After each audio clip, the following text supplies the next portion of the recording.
আরে বউ গেলে বউ পাবেন আপনারা। জি বাবা 10 মাস 10 দিন আপনি গর্ভ ধারণ করলো, তারপরে কই পাবেন? বউ পাওয়া যাবে না, তাহলে এই বউ দরকার নাই তো। হিরো আলম এদিক দিয়ে ভালো। হিরো আলমের খবর জানেন? হিরো আলম খালি ওর বাপ মরার সময় ওর বউ দেখবার যায়নি, ওই কাছে বাপ মরলে বাপ পাওয়া যাবে না, মাও মরলে মাও পাওয়া যাবে না, কিন্তু বউ যদি সকালে মরে বিকালে বিয়ে করা যাবে। বউ ছাড়া দিলে বউ পাওয়া যাবে, বউ মরে গেলে বউ পাওয়া যাবে, কিন্তু আমার বাপ মরে গেছে, যে বউ আমার বাবুক দেখবার আসেনি, সেই রিয়ামণিকে আর আমি আমার ঘরে রাখবো না, আমি তালাক দিয়ে দিলাম। হিরো আলম সব দিক দিয়ে হিরো বারে, দেখছেন? সব দিক দিয়ে হিরো। বাবুক দেখবার যায়নি আর বউ তালাক দিছে। আর আমাদের কতগুলো মরদ আছে, কথাই কয় না। অথচ ডোনাল্ড ট্রাম্প বলতেছে, গাজাবাসী তোমরা গাজা ছেড়ে চলে যাও, তোমাদের ভাঙ্গা বাড়ি আবার নির্মাণ করে দেওয়া হবে। গাজার মুসলমানেরা বলতেছে, আমাদের জীবন যাবে কিন্তু গাজা ছাড়ব না, জীবন যাবে কিন্তু গাজা ছাড়বে না। এত বিশাল ঈমান নিয়ে যারা থাকে, আজকে তারা ক্ষয়ক্ষতির মধ্যে পড়েছে কোরআনের আয়াত অনুযায়ী, কিন্তু তারা পরাজিত হবে না, ওরাই পরাজিত হবে যারা মুসলমানদের নির্যাতন করতেছে। এখন কথা ঠিক কি না? আমরা কোনো সময় বলবো না যে ভারতে মুসলমান মরে যাচ্ছে, ফিলিস্তিনে মুসলমান মরতেছে, এটা কখনোই বলবো না। কারণ মুসলমানকে হত্যা করা হলে মুসলমানকে মৃত্যু বলা যাবে না, এ কথা আল্লাহ কোরআনে বলেছে। এখন কথা ঠিক কি না? আমরা অনেক সময় বলি আজকে ফিলিস্তিনে 100 জন মারা গেল, সেদিন খবরে বলতেছে এ পর্যন্ত 60,000 ফিলিস্তিনি মারা গেল। মুসলমানকে হত্যা করলে মুসলমান মরে? আমি আয়াতি তেলাওয়াত করছি, তো আপনাদের সামনে তার আলোচনা হবে ইনশাল্লাহ। আমরা বলবোই না যে মুসলমানকে হত্যা করলে মরে যায়। আল্লাহ বলেছেন বালাহিয়া, আমি আল্লাহ বলতেছি তারা জীবিত। দুনিয়াতে তাদের দেহ পড়ে যাওয়ার আগেই তাদের রুহটা আল্লাহ জান্নাতে পাখি হিসাবে ছেড়ে দেয়। ধরে কোন সুবহানাল্লাহ। আমরা আল্লাহর প্রশংসা করব এই কারণেই, এমন একটা কিতাব থেকে আমরা তাফসীর শুনব যার মধ্যে কোনো ভেজালই নেই, যার মধ্যে কোনো সন্দেহ নেই, যার মধ্যে কোনো ধোঁকাই নেই।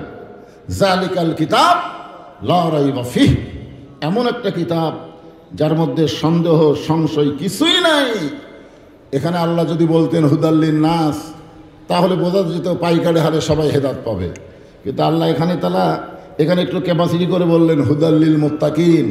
পাইকারি হারে সবাইকে হেদাত দেওয়া যাবে না, কেবলমাত্র যারা মুত্তাকি হবে তাদেরকে আল্লাহর কোরআনে হেদাত দিবে।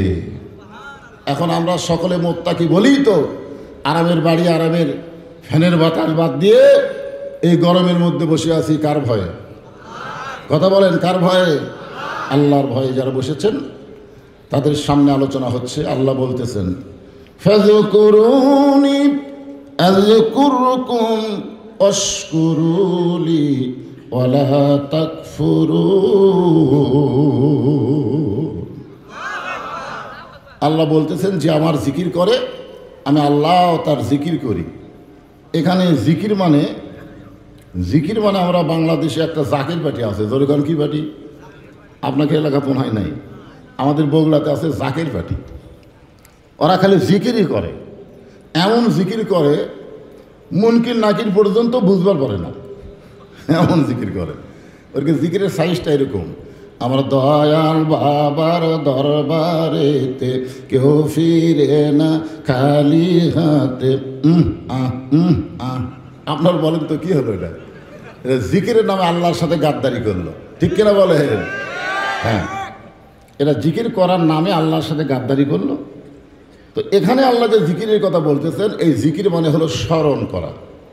কিভাবে স্মরণ করা আমি আপনাদের বুঝাইতেছি। আল্লাহর একজন মস্ত বড় পয়গম্বর, নাম হলো নুহু নবী। দরকার নাম কি? তিনি শুকনা জায়গায় একটা নৌকা তৈরি করতেছেন। এমন সময় একটা বুড়ি মানুষ লাঠিতে ভর দিয়ে এসে বলে, বাবা নুহু, এই শুকনা জায়গায় নৌকা তৈরি করার কারণ কি? নুহু বললেন, বুড়িমা, বন্যা নামক বিশাল একটা গজব আসবে, যেই গজবে গোটা পৃথিবী তলে যাবে, গোটা পৃথিবী 40 দিন পানির তলে থাকবে, পৃথিবীর সবাই ওই গজবে ধ্বংস হয়ে যাবে। শুধুমাত্র নৌকার মধ্যে যারা জায়গা পাবে তাদের কিছুই হবে না। বুড়ি বললেন, বাবা নুহু, এই ছোট্ট নৌকার মধ্যে সবাই যদি উঠবার চায় তাহলে কি জায়গা হবে? নুহু বললেন, বুড়িমা, এই নৌকায় চড়ার একটা শর্ত আছে, সেই শর্ত হলো ইমানদার বান্দাবান্দি যারা নৌকার ভিতরে জায়গা পাবে, তারা বেঈমানদের জায়গা নৌকায় হবে না। বুড়ি বললেন, বাবা নুহু, আমি নৌকায় উঠতে চাই। সঙ্গে সঙ্গে নুহু বললেন, বুড়িমা তাহলে আমার সঙ্গে আপনি পড়েন, পড়েন, সবাই পড়েন, লা ইলাহা ইল্লাল্লাহু নূহু নবিয়ুল্লাহ। বাবা আদম থেকে আমাদের নবী পর্যন্ত লা ইলাহা ইল্লাল্লাহ কিন্তু একই, ঠিক কিনা বলেন? কিন্তু এরপরে যখন যে নবী ছিল তার নামটা, যেরকম আদম সফিউল্লাহ, নূহু নবিউল্লাহ, ঈসা রুহুল্লাহ, মুসা কালিমুল্লাহ, ইব্রাহিম খলিলুল্লাহ, এরকম নাম পরিবর্তন হচ্ছে, কিন্তু লা ইলাহা ইল্লাল্লাহ কিন্তু ঠিকই আছে না নাই? এখন পর্যন্ত আছে না নাই? আল্লাহ রাসূল বলেছেন, কোনো ব্যক্তি সারা জীবন যদি পাপ করে আর মৃত্যুর সময় এই লা ইলাহা ইল্লাল্লাহ জিকির করতে করতে যদি মারা যায়, শুধুমাত্র মুখে জিকির জারি থাকার কারণে আল্লাহ তার জীবনের সমস্ত গুনাহ মাফ করে দেয়। নূহ বললেন, বুড়িমা আপনি যখন কলেমা স্বীকার করেছেন তাহলে আপনার আর কোনো টেনশন নাই। কি নাই? বন্যা গজব যখন শুরু হবে তখন আপনার হাতটা ধরে আমি আপনাকে নৌকায় উঠাইয়া নিব। এ কথা শোনার পরে বুড়ি বললেন, আলহামদুলিল্লাহ। এখানে আয়াতে বলা হয়েছে অশকুরুলি, শুকুর গুজার করতে হবে কার? জোরে বলেন। কিন্তু এখানে তো বুড়ির বলা দরকার ছিল, বাবা নুহু বিশাল বন্যার গজবে তুমি আমাকে হাত ধরে নৌকায় উঠাবা, তুমি অত্যন্ত ভালো মানুষ। এখানে বুড়ি নুহু নবীর প্রশংসা না করে প্রশংসা করলো কার? আজকে বাংলাদেশে আমরা কার প্রশংসা করি? আল্লাহর করে। হাসিনা যতদিন ছিল, হাসিনার আশেপাশে যারা ছিল তারা হাসিনা ছাড়া কিছুই বোঝেনি। জোরে কোন কথা ঠিক কিনা? যখন হাসিনা বাংলাদেশ থেকে 5ই আগস্ট পলালো, আপনারা দেখছেন, ভিডিও দেখছেন আপনারা, দুই বোন যখন যাচ্ছে, ছোট বোন রেহানা খালি মাটির দিকে তাকায় তাকায় হাঁটতেছে, আর হাসিনার দিকে আমি দেখলাম ও খালি এরকম চারিদিকে এরকম তাকাইতেছে।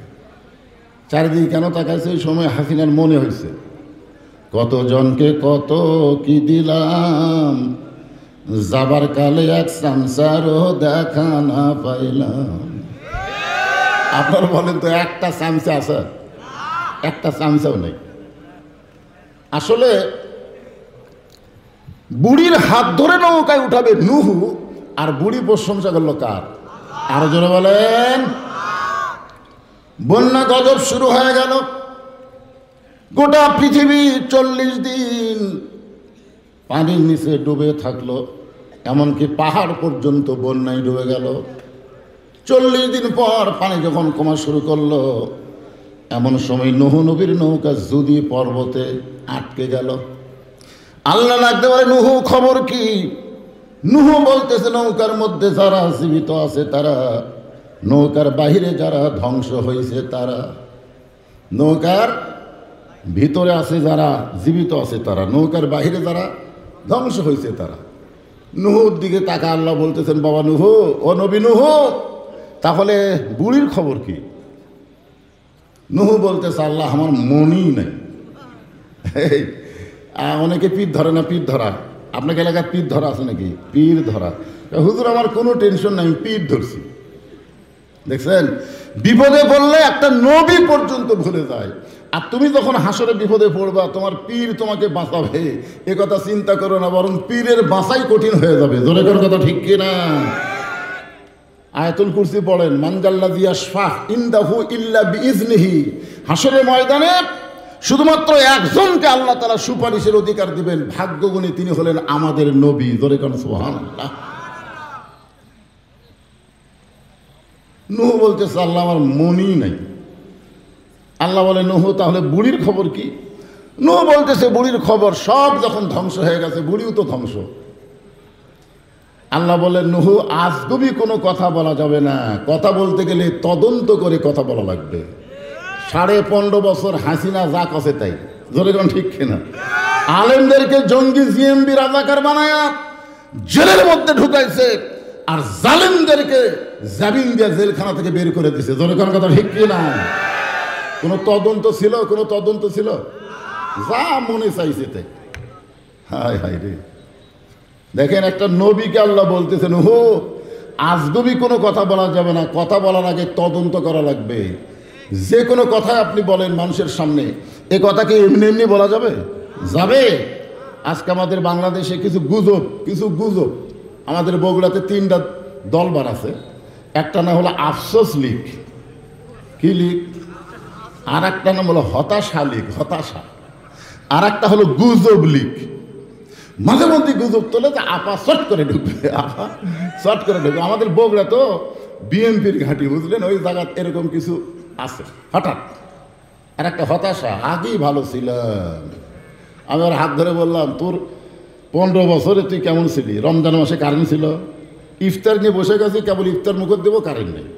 তারাবির 2 রাকাত পড়তে পড়তে কারেন্ট আউট, সেহরির সময় কেবল ভাত মুখত দিয়ে কারেন্ট নেই। এরকম একটা অবস্থা হয়েছে কিনা বলেন? না না, এ বছর না, আগে রমজান মাসে জিনিসপত্রের দাম যেরকম ছিল, এবার তার চাইতে কম না বেশি? কম না? সব কিছুর দাম কম কিনা? ভারত চিনি বন্ধ করে দিল, পেঁয়াজ বন্ধ করে দিল, আলু বন্ধ করে দিল। তাও গত বছরের তুলনায় এবার চিনির দাম কম, আলুর দাম কম। আলুর দাম কম করলে আপনার মন খারাপ করবেন, ঠিক আছে? কারণ এটা আবার আলু এলাকা তো। হাই রে, আল্লাহ কোরআনে বলতেছেন, এটা আমার কথা না, ওয়ালানাবলুওয়ান্নাকুম বিশাইয়্যিম মিনাল খাউফি ওয়াল জুই ওয়া নাকসিম মিনাল আমওয়ালি ওয়াল আনফুসি ওয়াস সামারাতি ওয়া বাশশিরিস সাবিরিন। আল্লাহ বলতেছে ক্ষতি হবে তোমাদের, আবাদ করতে খরচ হচ্ছে যা, তার অর্ধেকও পাচ্ছে না, মালে ক্ষতি, জানি ক্ষতি, এরকম বহু ক্ষতি দিয়ে আল্লাহ মুসলমানদের পরীক্ষা করবে। এরপরেও মুসলমানদেরকে ধৈর্য ধারণ করা লাগবে। জোরে কোন কথা ঠিক কিনা কথা বলে? তো ব্যাপারটা হলো গুজব, হতাশা। আপনাদের এলাকায় এরকম আছে? আমাদের বগুড়াতে আছে, এখানে নাই।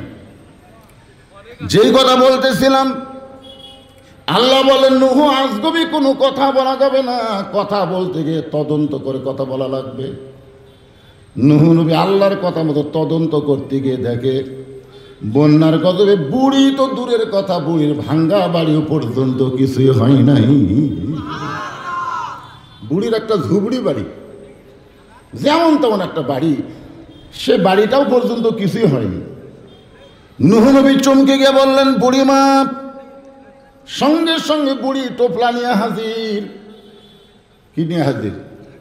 টোপলা। নূহ বললেন, বুড়িমা টোপলা কেন? বলে, আগে থেকে সাইজ হয়ে আছে বাবা, তুমি কখন আসো ডাক দিবা, বার হতে যদি দেরি হয় আর বন্যা গজব যদি চলে আসে, এই জন্য আগে থেকেই সাইজ। আমাদেরকে কিন্তু আগে থেকেই সাইজ হওয়া লাগবে। জোরে কোন কথা ঠিক কিনা? আল্লাহ কি বলতেছেন? লা তামুতুন্না, মৃত্যুবরণ করো না, ইল্লা ওয়া আনতুম মুসলিমুন, যতক্ষণ মুসলমান না হবে ততক্ষণ মৃত্যুবরণ করো না। আমাদের মৃত্যু কখন হবে আমরা জানি? ধরে কেন জানি? তাহলে সাইজ কখন হবে? মরার আগে না মরার পরে? একটা সাপ খালি এই করে চলতেছিল, বুঝলেন? তো এক রাখাল শাবক মারা এরকম টাঙ্গা চলছে, তো নিচে ব্যাং জাল আপায়ের বলে, সাপ রে, তো বহুদিন করেছি সোজা হ সোজা হ, কিন্তু তুই সোজা হয়ে চলিস না, তুই খালি হ্যাঁকা ফেঁকা হয়ে চলিস। এই সোজা হলি ঠিকই, কিন্তু মরার পর। তা আমরা কি মরার পরে সোজা হব না মরার আগে? কখন? আপনি কি জানেন যে আমার মৃত্যু অমুক বছরে হবে? হাসিনা যেরকম জানতো 41 সালে আমার আগে আমাকে নামাইকে, ওই কোনো সময় কল্পনা করে নাই যে 24 সালের 5ই আগস্ট এইভাবে পলান লাগবে। তোর এখন কথা ঠিক কিনা? কিছুদিন আগেই বলেছে, দেশ আমার বাপের, পলাই না, এরকম কথা বলছে কি বলেনি? কিছুদিন আগে। আল্লাহ কয়, কার সাথে কি মারিস রে? তাবারাকাল্লাযী বিয়াদিহিল মুলক, গোটা পৃথিবীর রাজত্ব, কর্তৃত্ব, মালিকানা কার হাতে? ওয়া আলা কুল্লি শাইইন কাদির, সমস্ত বিষয়ের উপরে একমাত্র ক্ষমতাকার। জোরে বলে রাখবে, ক্ষমতাকার। ওরা মনে করছিল যে আমাকে ক্ষমতা। আজ কি অবস্থা? হ্যাঁ, এই জন্য টোপলা সাইজ হয়ে আছে, মানে কি আমাদেরও সাইজ হয়ে থাকা লাগবে। যে কোনো সময় আমাদের মৃত্যু হবে। জোরে কোন ঠিক? হ্যাঁ। নূহ বললেন, বুড়িমা, বন্যা গজব শেষ হয়ে গেছে। বুড়ি বলতেছে, শেষ হয়ে গেছে? কখন গজব শেষ হলো?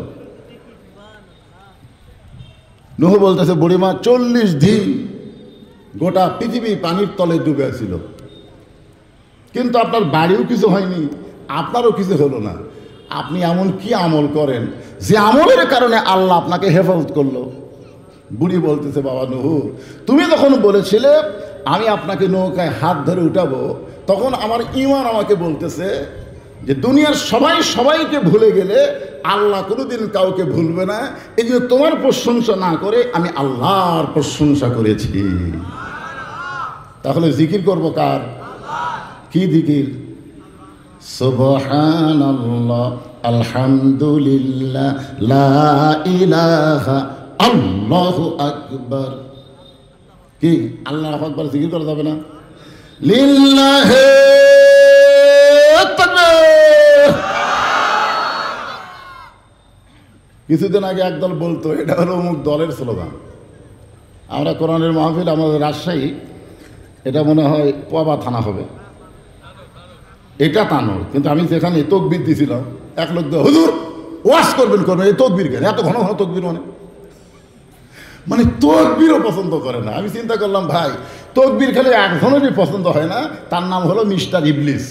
ইবলিস ছাড়া তকবিরকে ভয় কোনো মুসলমানের বাচ্চা করে না। ধর কথা কন না কেন? হ্যাঁ, আপনারা বলেন তো তকবির দিলে কে বেদার হয়? খালি বেদার হয় না, জায়গা ছাড়ে, এলাকা ছেড়ে ছেড়ে যায়। হ্যাঁ, আল্লাহ বললেন ফাযকুরুনি আযকুরকুম ওয়াশকুরুলি ওয়ালা তাকফুরুন। আমাদের জাতির পিতা হযরত ইব্রাহিম, নাম কি? চড়কের উপরে বসে আছেন, বাবা রশি ধরে টানতেছে, নিচে নমরুদের আগুন দাউ দাউ করে জ্বলতেছে। অবস্থাটা খেয়াল করেন, বসে আছে চড়কের উপরে আর রশি ধরে টানতেছে জন্ম দেওয়া বাবা, আর নিচের চুলার আগুন দাউ দাউ করে জ্বলতেছে। আল্লাহ কোরআনে বলেছেন, আল্লাযী খালাকাল মাউতা ওয়াল হায়াতা লিয়াবলুয়াকুম আইয়ুকুম আহসানু আমালা। ফেরেশতা জিবরাইল এসে বলতেছে, ওগো আল্লাহর নবী ইব্রাহিম, আপনি যদি চান আল্লাহ আমাকে 600 পাকা দিছে। কয়শো পাকা? একটা পাকার খালি বাতাস দিব, আগুনের চুলা সাগরে গিয়ে নিভে যাবে, যদি আপনি চান। আমাদের জাতির পিতা বললেন, জিবরাইল আমি চড়কে বসে একটা দিকে তাকায় আছি। বলে কোন দিকে? বলে আমার বাপের দিকে। দুনিয়াতে সন্তান বিপদে পড়লে বাবা সন্তানকে বাঁচানোর চেষ্টা করে, আর আমি এমন একটা বাবা পাইছি যে বাবা সন্তানকে আগুনে ফেলার জন্য রশি টানতেছে। আপনারা বলেন তো, এই বাবা ভালো বাপ না খারাপ বাপ? কথা কয় না, কারণ ছেলেকে কোথায় ফেলে দিবি? আগুনে ফেলে দিবে। আচ্ছা, যেই বাবা একা ফজরের নামাজ পড়ে আর জুয়ান তাগড়া ছেলে বাড়িতে ঘুম পাড়ে, আপনার বলেন তো এই বাবা ভালো? এই বাবা ইব্রাহিম আলাইহিস সালামের বাপের চাইতেও খারাপ, কারণ নিজে জাহান্নাম থেকে বাঁচতে চায়। আল্লাহ বলেছেন, কু আনফুসাকুম ওয়া আহলিকুম নারা। জাহান্নামের আগুন থেকে একলা বাঁচলে হবে না, আহাল পরিবার, সমাজ ও রাষ্ট্র, পৃথিবীর সমস্ত মানুষকে জাহান্নাম থেকে বাঁচানোর চেষ্টা করা লাগবে। জোরে ঠিক কি না? আর তুমি বাপ হয়ে নামাজ পড়ো আর তোমার বেটা ঘুম পাড়ে,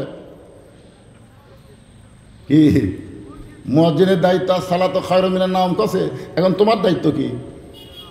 বাপের দায়িত্ব আছে না নাই? বাপের দায়িত্ব কি? কিভাবে তোলা? 7 বছরে অল্প বয়স, তখন তালিম দেওয়ার কথা আছে। আর 10 বছর থেকে জোর করে ঘাড় ধরে মেরে পিটা নামাজ পড়ানোর কথা আছে না নাই? জোরে কেন আছে না নাই? অর্ধ 22 বছর বয়স, ওই যে ল্যাফের মধ্যে ঘুম পাড়ে আর তুমি একা একা নামাজ পড়ো। কতগুলো বাবা দেখবেন জোহরের নামাজ একলা পড়বার চাই, নামাজ শেষ করে এসে খাওয়ার টেবিলে ডাকতেছে, বাবা আয় আয় আয় একসাথে খাই। এরকম বাবা আছে না নাই? খাওয়ার সময় ডাকতেছে, নামাজের সময় ডাকেনি। 2 কান্দের ফেরেশতা বলতেছে, আল্লাহ এই শয়তানের কান্দর থাকবো না। আল্লাহ বলে কেন? বলে আর কান্দর থেকে লেখবো কি? এই নামাজে যাওয়ার সময় ছেলেক ডাকে না, খাওয়ার সময় ছেলেক ডাকে, এরা আজরের চাইতো খারাপ বাপ। ধরে কোন কথা ঠিক কি না? রে ফেরেশতা জিবরাইল, তোমার পাখার বাতাস দিয়া আগুনের চুলায় তুমি সাগরের মধ্যে ফেলে দিবা। তুমি কি জানো আমি কে আর তুমি কে? ইব্রাহিম নবী জিবরাইলকে বলতেছে, তুমি কি জানো আমি কে আর তুমি কে? আপনার বলেন তো, জিবরাইল কে আর ইব্রাহিম কে? আপনারা জানেন না? জিবরাইল কি? ফেরেশতা। আর ইব্রাহিম কি? কি মানুষ? মাটির আদমকে আল্লাহ তৈরি করিয়া ঘোষণা করিলেন আল্লাহ শ্রেষ্ঠ বলিয়া, তাই নূরের ফেরেশতা করে মানুষকে সেজদা, সবার চেয়ে দিলেন মাটির মানুষকে সম্মান। সবাই বলেন আল্লাহু আল্লাহু, তুমি জানলে জালালুহু, শেষ করা তো যায় না গে তোমার গুণগান। রে জিবরাইল শোনো, আমি ইব্রাহিমের ঈমান বলতেছে নমরুদ আগুন জ্বলাবার পারে, কিন্তু পুরানোর ক্ষমতা নমরুদের হাতে নাই, পুরানোর ক্ষমতা হলো আমার আল্লাহর হাতে। আজকে ভারত বিশাল পাওয়ার নিয়ে হিন্দু মালওয়ানের বাচ্চারা মুসলমানদের ওয়াকফকে বাতিল করেছে। জোরে কোন কথা, ঠিক কথা বলেন? ও বুঝবার পারেনি মুসলমানদের খবর কি। বহু বছর আগে যখন মোদী সরকার গুজরাটের কষাই ছিল, ওই সময় 4-5 দিন একটা মেয়ে খালি গড়াগড়ি করতেছে, হিন্দু মেয়ে, বাচ্চা হয় না। বাপ মাও চিন্তা করতেছে নর্মালে বাচ্চা হওয়ার কোনো সম্ভাবনা নাই, সিজার করা লাগবে। এখন সিজার করার জন্য অ্যাম্বুলেন্স করে হাসপাতাল নিয়ে যাচ্ছে।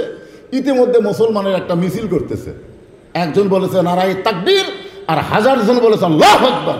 যে আল্লাহু আকবার কইছে, অ্যাম্বুলেন্সের মধ্যে ওই মেয়েটা আল্লাহু আকবার ধ্বনিতে এরকম কেঁপে উঠছে। যেই কাঁপে উঠছে, চাল্লত করে বাচ্চা বের হয়ে গেছে। হিন্দু বাপ মা কয় আর 4-5 দিন হলো ভগবান ভগবান করতেছি, কাম হয় না রে। আর মুসলমানের তকবীরে বাচ্চা বের হলো, হাসপাতালে যাওয়া লাগলো না।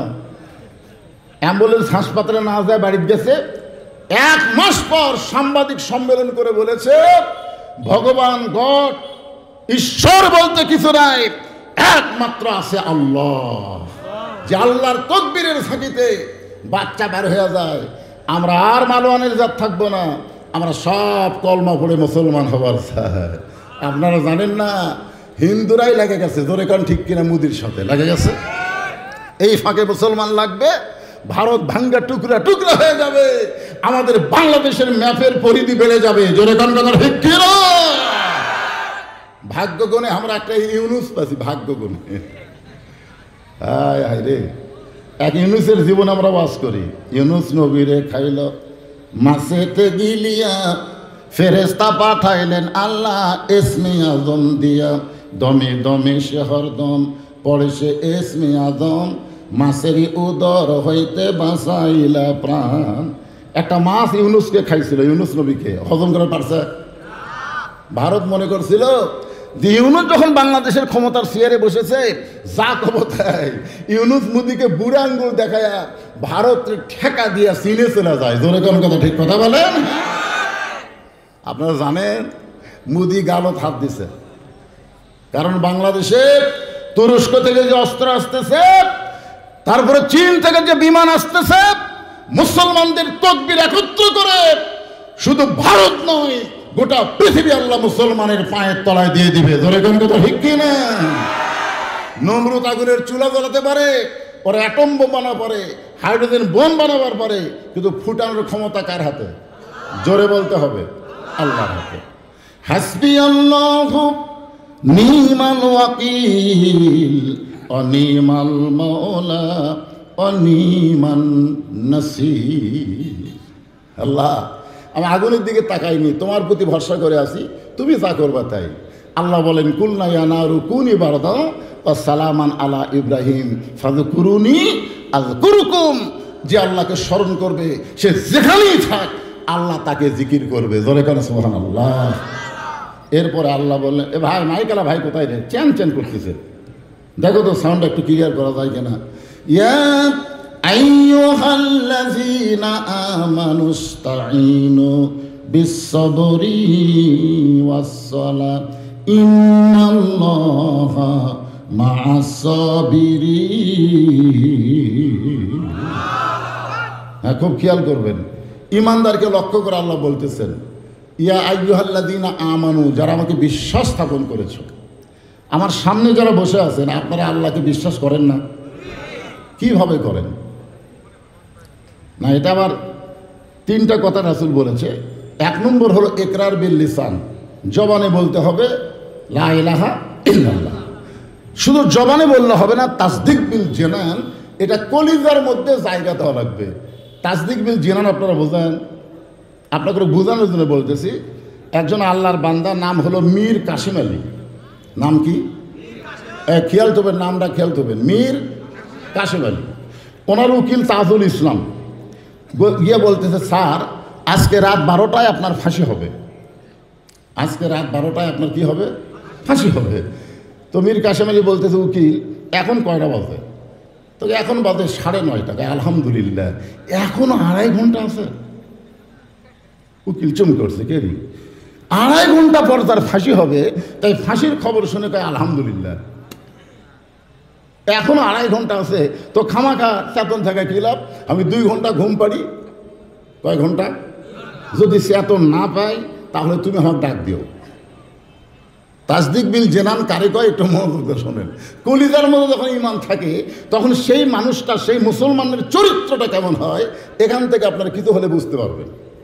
বলতেছে, আমি 2 ঘন্টা ঘুম পারি, যদি চেতন না পাই তাহলে আমাকে ঘুম থেকে ডাক দিও। উকিল মনে করতেছে ফাঁসির চিন্তায় লোকটা পাগল হয়ে গেছে।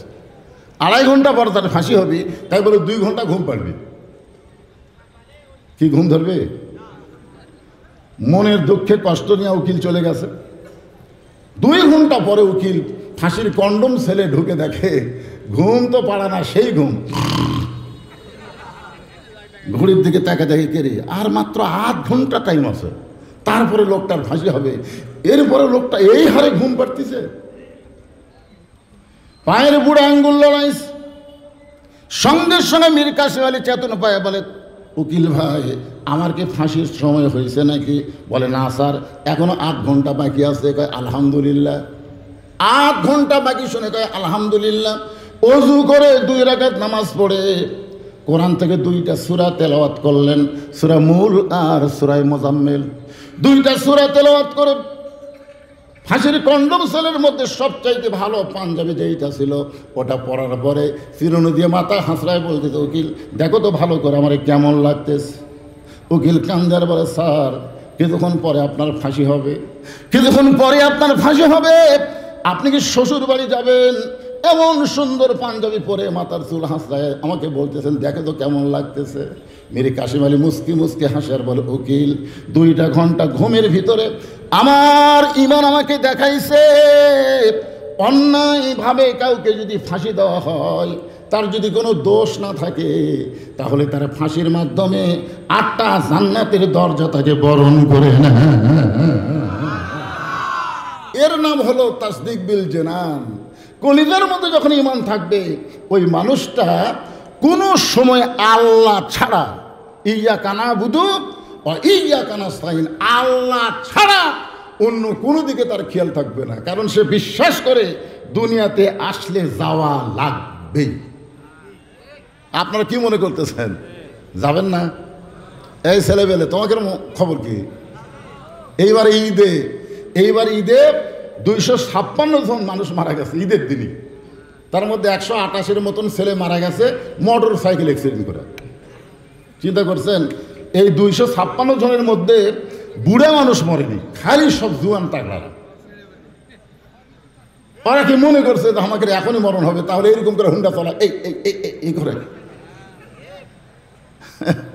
একটা মেয়ে যদি রাস্তার দেখে আর এদের মোটর সাইকেলে পাগলাম আরো বেড়ে যায়। ওই মনে করছে আমার দাদা বাঁচে আছে, আমার বাপ বাঁচে আছে, সিরিয়ালে আমি 3 নম্বরে আছি। নম্বর বাদ দাও, দুনিয়াতে আসলে যাওয়া লাগবেই। আর কখন যাওয়া লাগবে এটা আমরা কেউ জানি না। ধরে কোন কথা সেই কথা বলেন, ইয়া আইয়ুহাল্লাযীনা আমানু, যারা আমাকে বিশ্বাস স্থাপন করেছ, আল্লাহ বলতেছেন আস্তাঈনু বিস-সাবরি ওয়াস-সালাহ ইন্নাল্লাহা মা'আস-সাবিরিন। যারা আমরা আল্লাহকে বিশ্বাস করেছি, আল্লাহ আমাদেরকে বলতেছে তোমরা যদি আমার কাছে কিছু পাবার চাও, আমরা আল্লাহর কাছে কি পাবার চাই? তাহলে ধৈর্য আর নামাজের মাধ্যমে চাও। প্রথম আয়াতে বলা হচ্ছে ফাযকুরুনি আযকুরুকুম ওয়াশকুরুলি ওয়ালা তাকফুরুন। ওখানে জিকিরের কথা বলতে বলতেই এখানে আবার আল্লাহ এসে নামাজের কথা বললেন। আপনারা বলেন তো ওই আয়াতের সাথে এই আয়াতের মিল আছে না নাই? এটা কোন দিকে মন দেন? তাফসীর না, এটা তাফসীর মাহফিল না, তাহলে মন অন্যদিকে দিলে হবে। সবাই একটু এইদিকে মন দেন, মনে করেন না যে খুব লম্বা চড়া ওয়াজ হবে। গরমের দিনে একটু মনোযোগ দিয়ে কথাগুলো শোনেন বাবা। এখানে আল্লাহ কি বললেন? আগে ধৈর্য, আগে কি বিসসবরি ওয়াসসালাহ, আগে ধৈর্যের কথা বললেন, তারপরে নামাজের কথা বললেন। এই 15 বছর যদি ধৈর্য ধারণ না করতেন তাহলে আজকে বিএনপি জামাত এইরকম একটা ফুলের মালা পাইতো না। ধরে কোন কথা কন না কেন? এই যারা এখন নতুন নতুন আসতেছে, জামাত তো চান্স পাবি না, কিন্তু বিএনপি এই 15 বছর এরকে খবরই নাই, এখন সামনে এসে দাঁড়াচ্ছে। হায় হায়, আর এদের দ্বারাই বিএনপির সবচেয়ে বেশি ক্ষতি হচ্ছে। ধরে কোন কথা ঠিক কিনা? কারণ বগুড়া জেলা বিএনপির একটা ঘাঁটি ছিল, এখন এই 7টা আসনের মধ্যে 2টা আসন বিএনপি পায় কিনা চিন্তার মধ্যে আমরা আছি। দিন যতই যাচ্ছে এরকে পাগলামি ততই বাড়তিছে। খুব মনোযোগ দিয়ে শুনবেন, ধৈর্য ধরা লাগবে। সেটা কি ধৈর্য? সন্তান সাঁতার জানে না, পানির মধ্যে ডুবা মরতেছে, আর আমি বলতেছি ইন্নাল্লাহা মা'আস সাবিরিন, ধৈর্যশীলদের সঙ্গে আল্লাহ আছে। কি আপনি ধৈর্যের আয়াত পড়তেছেন না সন্তান সাঁতার জানে ডুবা মরতেছে? এই ধৈর্য? কারণ এই ধৈর্য, হ্যাঁ, ধৈর্যটা কি সেটাও বলবো, আসেন একটু মনোযোগ দেবেন। আল্লাহ বলতেছেন আমি আল্লাহর কাছে যদি কিছু পাবার চাও তাহলে ধৈর্য আর নামাজের মধ্যে চাও, নামাজের মাধ্যমে চাও। আপনারা বলেন তো আমরা যত ইবাদত করি তার মধ্যে সবচাইতে ধৈর্য কম কার ভিতর? জোরে কয় না? আচ্ছা, আমার সামনে যত লোক বসে আছেন আপনারা সবাইকে এসে নামাজ পড়ছেন? না না, হাত তুলবার বলতেছি না তো, হাত তুলবার কথা। আপনি একটু মনে মনে চিন্তা করেন তো, যারা ঈশার নামাজ না পড়ে বসে আছেন তারা যদি ফজর আগে মরে যান, মনে মনে একটু চিন্তা করে দেখেন, যদি মরে যান তাহলে দুনিয়ার কত মানুষ আপনার জানাজা দিলে আপনি বেহেশত পাবেন? আর যদি ঈশার নামাজ আপনি পড়ে ফজর আগে যদি মারা যান, আপনার যদি জানাজা নাও হয়, তারপরেও নামাজ আদায়ের কারণে আল্লাহ আপনাকে জান্নাত দিতে পারে। ধরে কারণ পারে কি পারে না? হ্যাঁ। একজন বলতেছে হুজুর আপনি কি মনে করেন আমি নামাজ পড়ি না? আমি জুমার নামাজ পড়ি হুজুর, আমি জুমার নামাজ পড়ি। লা তাকনাতু মির রাহমাতিল্লাহ আয়াতের তাফসীর পড়তে গিয়ে আমি দেখলাম হাসরের ময়দানে আল্লাহ এক সময় দয়া লুহে বলবে যারা 5 ওয়াক্ত পড়ে নাই, খালি জুম্মা পড়েছ, আমি আল্লাহ তাদেরকে জান্নাত দিয়ে দিলাম। যাও, 5 ওয়াক্ত পড়েনি, খালি জুম্মা পড়ছে, সবার শেষে গেছে, আগে যাচ্ছে। আল্লাহ বলতেছে যাও তোমাকেও জান্নাত দিয়ে দিলাম। তখন জুম্মা পার্টি খুশি হয়ে জান্নাতের কাছে যাবে, যাই দেখবে বিশাল একটা তালা দেওয়া। তখন বলতেছে আল্লাহ আপনি যে জান্নাত দিলেন সে জান্নাতের দরজার যে তালা, আল্লাহ বলতেছে খুঁজে দেখো চাবি তোমাদের কাছে আছে। ওরা যখন পকেট খুঁজে দেখবে চাবি আছে, চাবি নিয়ে যা তালার মধ্যে ঢুকাবি ঠিকই, কিন্তু ঘুরবি না। ঢুকিছে কোনো মতে, কিন্তু ঘোরে না। তো বলে আল্লাহ চাবি তো তালার মধ্যে ঢুকলো, কিন্তু চাবি তো ঘোরে না। আল্লাহ বলতেছে তালার মধ্যে 5টা দাগ আছে, তো চাবির মধ্যে 5টা দাগ থাকা লাগবে, দাগে দাগে মিল হবে, কুট্টুস করে খুলে দেবে। তখন আল্লাহ কয়, বান্দা কয় আল্লাহ এটা কিসের দাগ? আল্লাহ বলতেছে পাগল, এটা হলো 5 ওয়াক্ত নামাজের দাগ। তোর চাবির কি দাগ আছে? কয় না, তেল তেলা। আল্লাহ তখন বলবে জান্নাত দেখে ফেরত আন। যারা শুধু জুম্মা মারতেছেন এরা জান্নাত দেখবার পারবেন, কিন্তু জান্নাতের মধ্যে ঢুকতে পারবেন না। জান্নাতে ঢুকতে গেলে as-সালাতু মিফতাহুল জান্নাহ, 5 ওয়াক্ত নামাজের কথা। জোরে কোনো কথা ঠিক কিনা? হ্যাঁ, 5 ওয়াক্ত নামাজ পড়লে কি হয়? আমার ওয়াজের 43 বছর বয়স চলতেছে, আমার ওয়াজ দিয়ে 10টা মানুষ নামাজে হয়েছে কিনা তার কোনো গ্যারান্টি নাই। হয়েছে কিনা তার কিন্তু কোনো গ্যারান্টি নাই। কারণ নবী 13 বছর মক্কায় ছিলেন, নবুয়তের 10ম বৎসরে নবী মেরাজ করলেন। ওই মেরাজের রজনীতে আল্লাহ তাআলা নবীকে 5 ওয়াক্ত নামাজ দিলেন। নবী নামাজ পাওয়ার পরও 3 বছর মক্কায় ছিলেন। একদিন নবী বললেন আল্লাহ কোরআনে যত নামাজের কথা বলতেছেন প্রত্যেক জায়গায় আপনি বলেন আকিমুস সালাত, নামাজ পড়ার কথা কোনো জায়গায় বলেন নাই। প্রত্যেক জায়গায় বলেছেন নামাজ কায়েম করো, নামাজ কায়েম করো। কিন্তু আমি নবী নামাজ পাইলাম ঠিকই, কিন্তু নামাজ কায়েমের পরিবেশ তো মক্কা পাওয়া যাচ্ছে না। আমরা গোপনে গোপনে নামাজ পড়ি, প্রকাশ্যে নামাজ আদায় করা যায় না। বেলাল আযান দেবে, সে আযান শুনে মুসল্লিরা মসজিদ আসবে আর জামাতবদ্ধভাবে নামাজ পড়বে, এরকম পরিবেশ তো মক্কাতে নাই। তাহলে আপনি নামাজ কায়েমের কথা বলতেছেন, কিন্তু নামাজ তো কায়েম করা যাচ্ছে না। আল্লাহ বলে, হাবিব আপনি হলেন মক্কায় ইমাম, আর আবু জেহেল হলো নেতা। আপনার মতন ইমাম আবু জেহেলের মতন নেতা যতদিন থাকবে ততদিন নামাজ কায়েম হবে না। আপনাকে শুধু ইমাম হলে চলবে না, আপনি নবীকে নেতাও হওয়া লাগবে। আপনারা বলেন তো ভাইজান, একটা মসজিদে বিএনপি আছে, জাতীয় পার্টি আছে, আওয়ামী লীগ আছে, জামাত ইসলাম আছে, কিন্তু ইমামের মায়ের অসুখ, ইমাম মা হলে হাসপাতালত গেছে। এখন হুজুর নাই, 4 দলের লোক আছে কিন্তু হুজুর নাই। জোরে কান কি নাই? কথা কন না কেন? হুজুর নাই।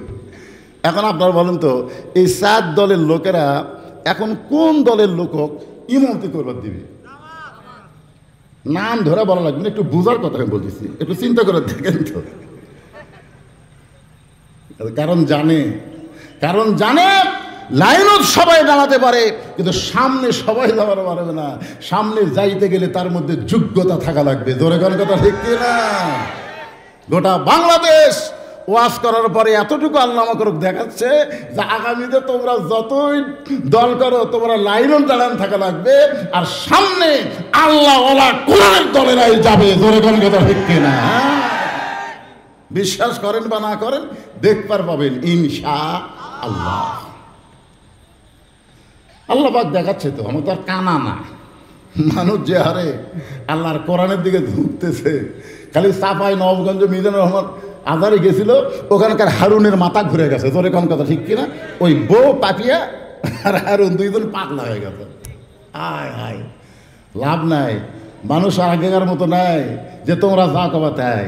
কারণ 5ই আগস্টের পরে 2000 ছাত্র জনতা, 30,000-এর মতন আহত নিহত, 2000 মানুষের মতলব মন মগজ পাল্টে গেছে। তোর কোন কথা ঠিক কিনা? সব কিছু মানুষ দেখতেছে, মানুষিক কানা নাকি? একটু মনোযোগ দিয়ে শুনবেন। আল্লাহ বলেন, হাবিব শুধু ইমাম হয়ে থাকলে হবে না, আপনাকে নেতা হওয়া লাগবে। কিন্তু মক্কায় যদি সেই পরিবেশ না থাকে, তাহলে দরকার হলে হিজরত করা লাগবে।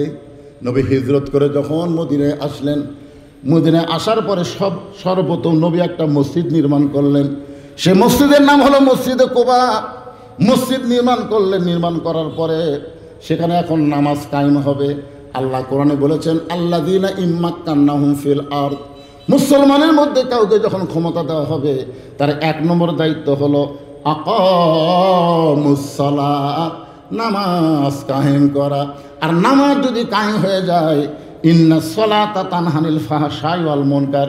আমাদের প্রত্যেকটা যুবকের হাতে একটা করে মোবাইল আছে না নাই? দরকার আছে না নাই? আসরের নামাজ পড়ে জমির ধান দেখবার গেছে, ধান দেখবার যায় দেখে উপর জমির পানি চলমল করতেছে, নিচে জমি, ওর নিচে জমিতে 1 ফোঁটাও পানি নেই। নামাজ কিন্তু আসরে পড়েই গেছে, নামাজ কায়েম করা হয়নি, পড়ে গেছে। যায় দেখে উপর জমির পানি চলমল করতেছে, নিচে জমির পানি নেই। কি করি রে? চারিদিকে তাকাছে, এরকম চারিদিকে তাকাছে, চারিদিকে তাকে দেখে কেউ নেই, কেউ নাই। ওই আস্তে করে বসে বিসমিল্লাহ কয়ে আল কাটছে, বিসমিল্লাহ করে। আর চিন্তাতে বিসমিল্লাহ করেই হালাল হবে। আজকে বাংলাদেশে কতগুলো নেতা দেখবেন, ওরা ভাষণ কি দিবি সেটা চিন্তা না করে প্রথম বিসমিল্লাহ কয়ে শুরু করে। ধরে কার কথা ঠিক কিনা? বিসমিল্লাহ কয়ে শুরু করে। বাংলাদেশের একজন নেতা বলেছে, কোরআনের মধ্যে কোনো রাজনীতি নেই, ইসলামের সাথে রাজনীতির কোনো সম্পর্ক নেই। শালা বিসমিল্লাহ কয়ে শুরু করে মদ খাওয়ার মতন কাম করলো। ধরে কথা কর না কেন? আপনার বলেন তো, কোরআনে রাজনীতি আছে না নাই? রাজত্ব নামের একটা সূরাই আল্লাহ কোরআনে দিছে। বিসমিল্লাহ কয়ে জমির আল কেটে ওই পানি দিয়ে হাত ধোছে, হাত ধুয়ে আবার দাঁড়ায়া চারিদিকে তাকায় বলতেছে আলহামদুলিল্লাহ, কেউ দেখেনি। আপনারা বলেন, যুবকের মোবাইল আছে, মোবাইল আছে।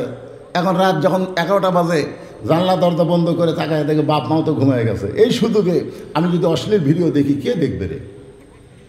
আর এই যুবকটা যদি এশার নামাজ জামাতে পড়ে বাড়ির মধ্যে আসে, তখন মোবাইল দেখবে ঠিকই, কিন্তু অশ্লীল যখন কোনো জিনিস চোখে পড়বে, নাউযুবিল্লাহ বলে ইস্তেগফার পড়বে, নিজের ইচ্ছায় অশ্লীল দেখবে না। কারণ নামাজ যে আদায় করে, নামাজের মাধ্যমে আল্লাহ তাকে যাবতীয় বেহুদা এবং খারাপি কাজ থেকে হেফাজত করে। জোরে কর কথা ঠিক কিনা? এটা কি আমার কথা না আল্লাহর কথা? তাই বাংলাদেশে কোন দল ক্ষমতা পেলে নামাজের আইন পাশ করবে, সেই দলকে আমাদের একটু দেখার দরকার আছে না নাই? জোরে কেন আছে না নাই? হ্যাঁ, একটু মনোযোগ দিয়ে শুনবেন।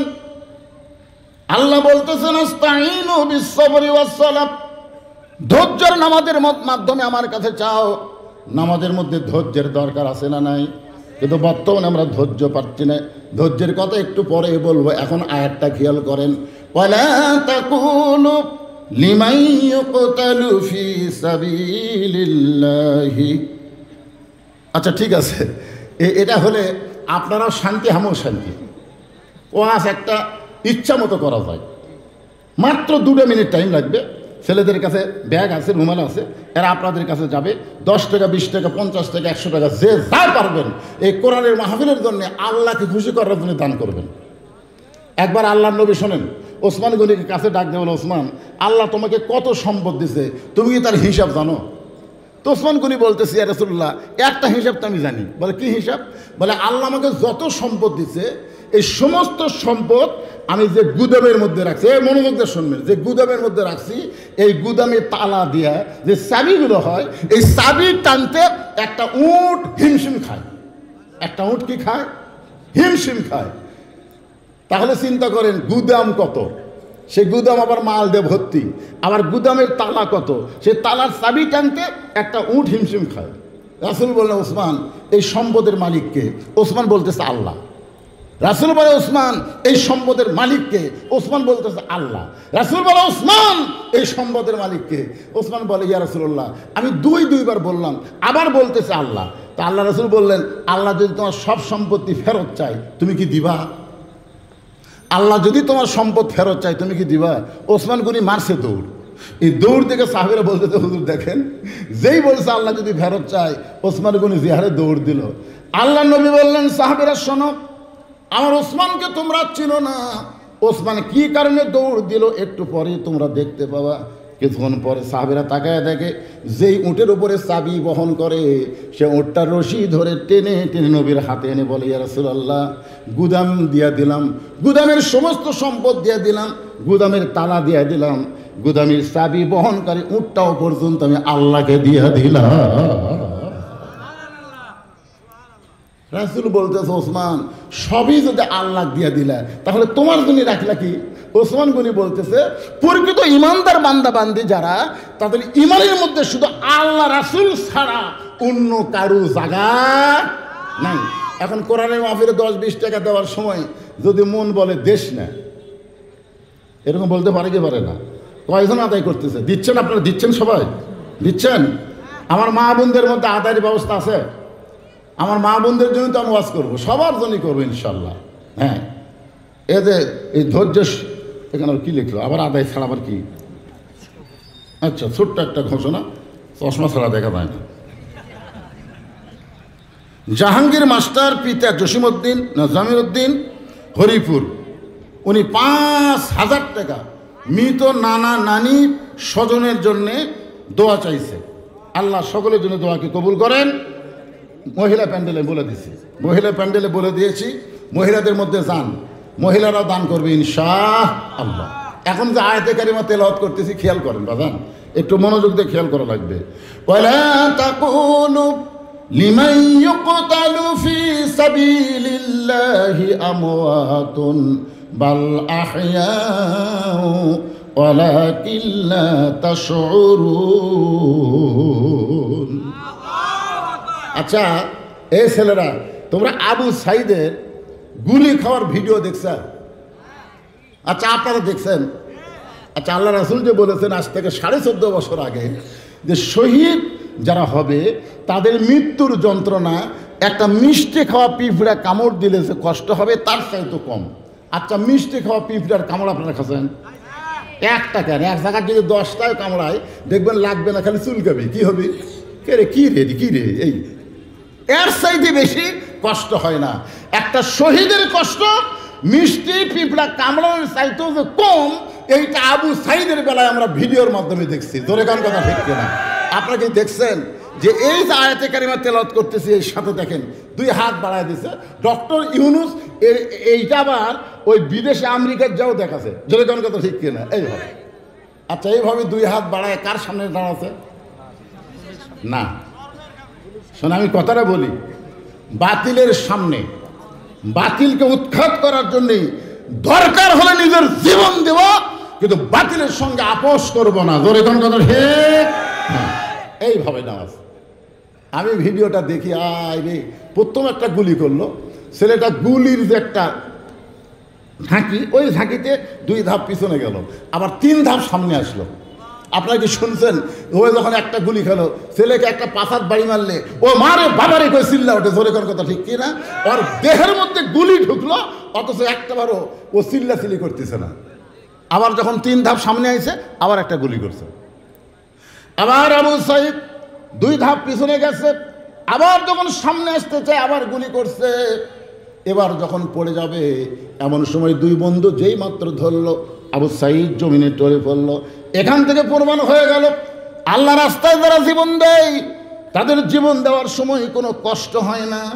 বুখারী শরীফে আল্লাহ রাসূল বলেছেন, মা আহাদান ইয়াদখুলুল জান্নাতা ইউহিব্বু আন ইয়ারজি ইলা দুনিয়া ওয়া লাহু মা আলাল আরদি মিন শাইইন ইল্লা শাহীদুন ইয়াতামান্না আন ইয়ারজি ইলা দুনিয়া ফায়ুক্তাল আশরা মাররাতান লিমা ইয়ারা মিনাল কারামাতি।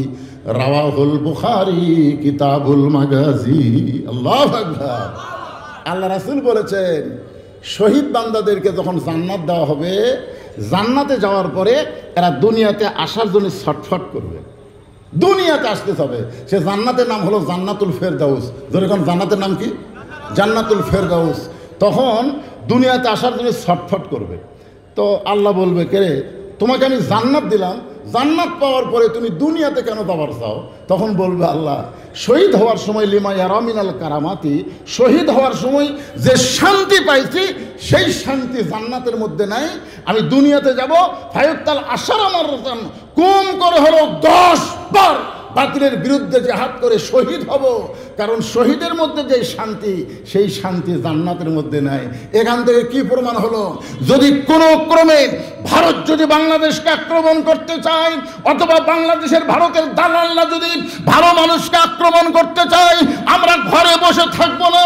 প্রয়োজনে মানসার আল্লাহ আশ-শাহাদাতা বিসিদিকিন বাল্লাগাহুল্লাহু মানাজিরা শুহাদা ওয়াই মাতা আলা ফিরাশিহি।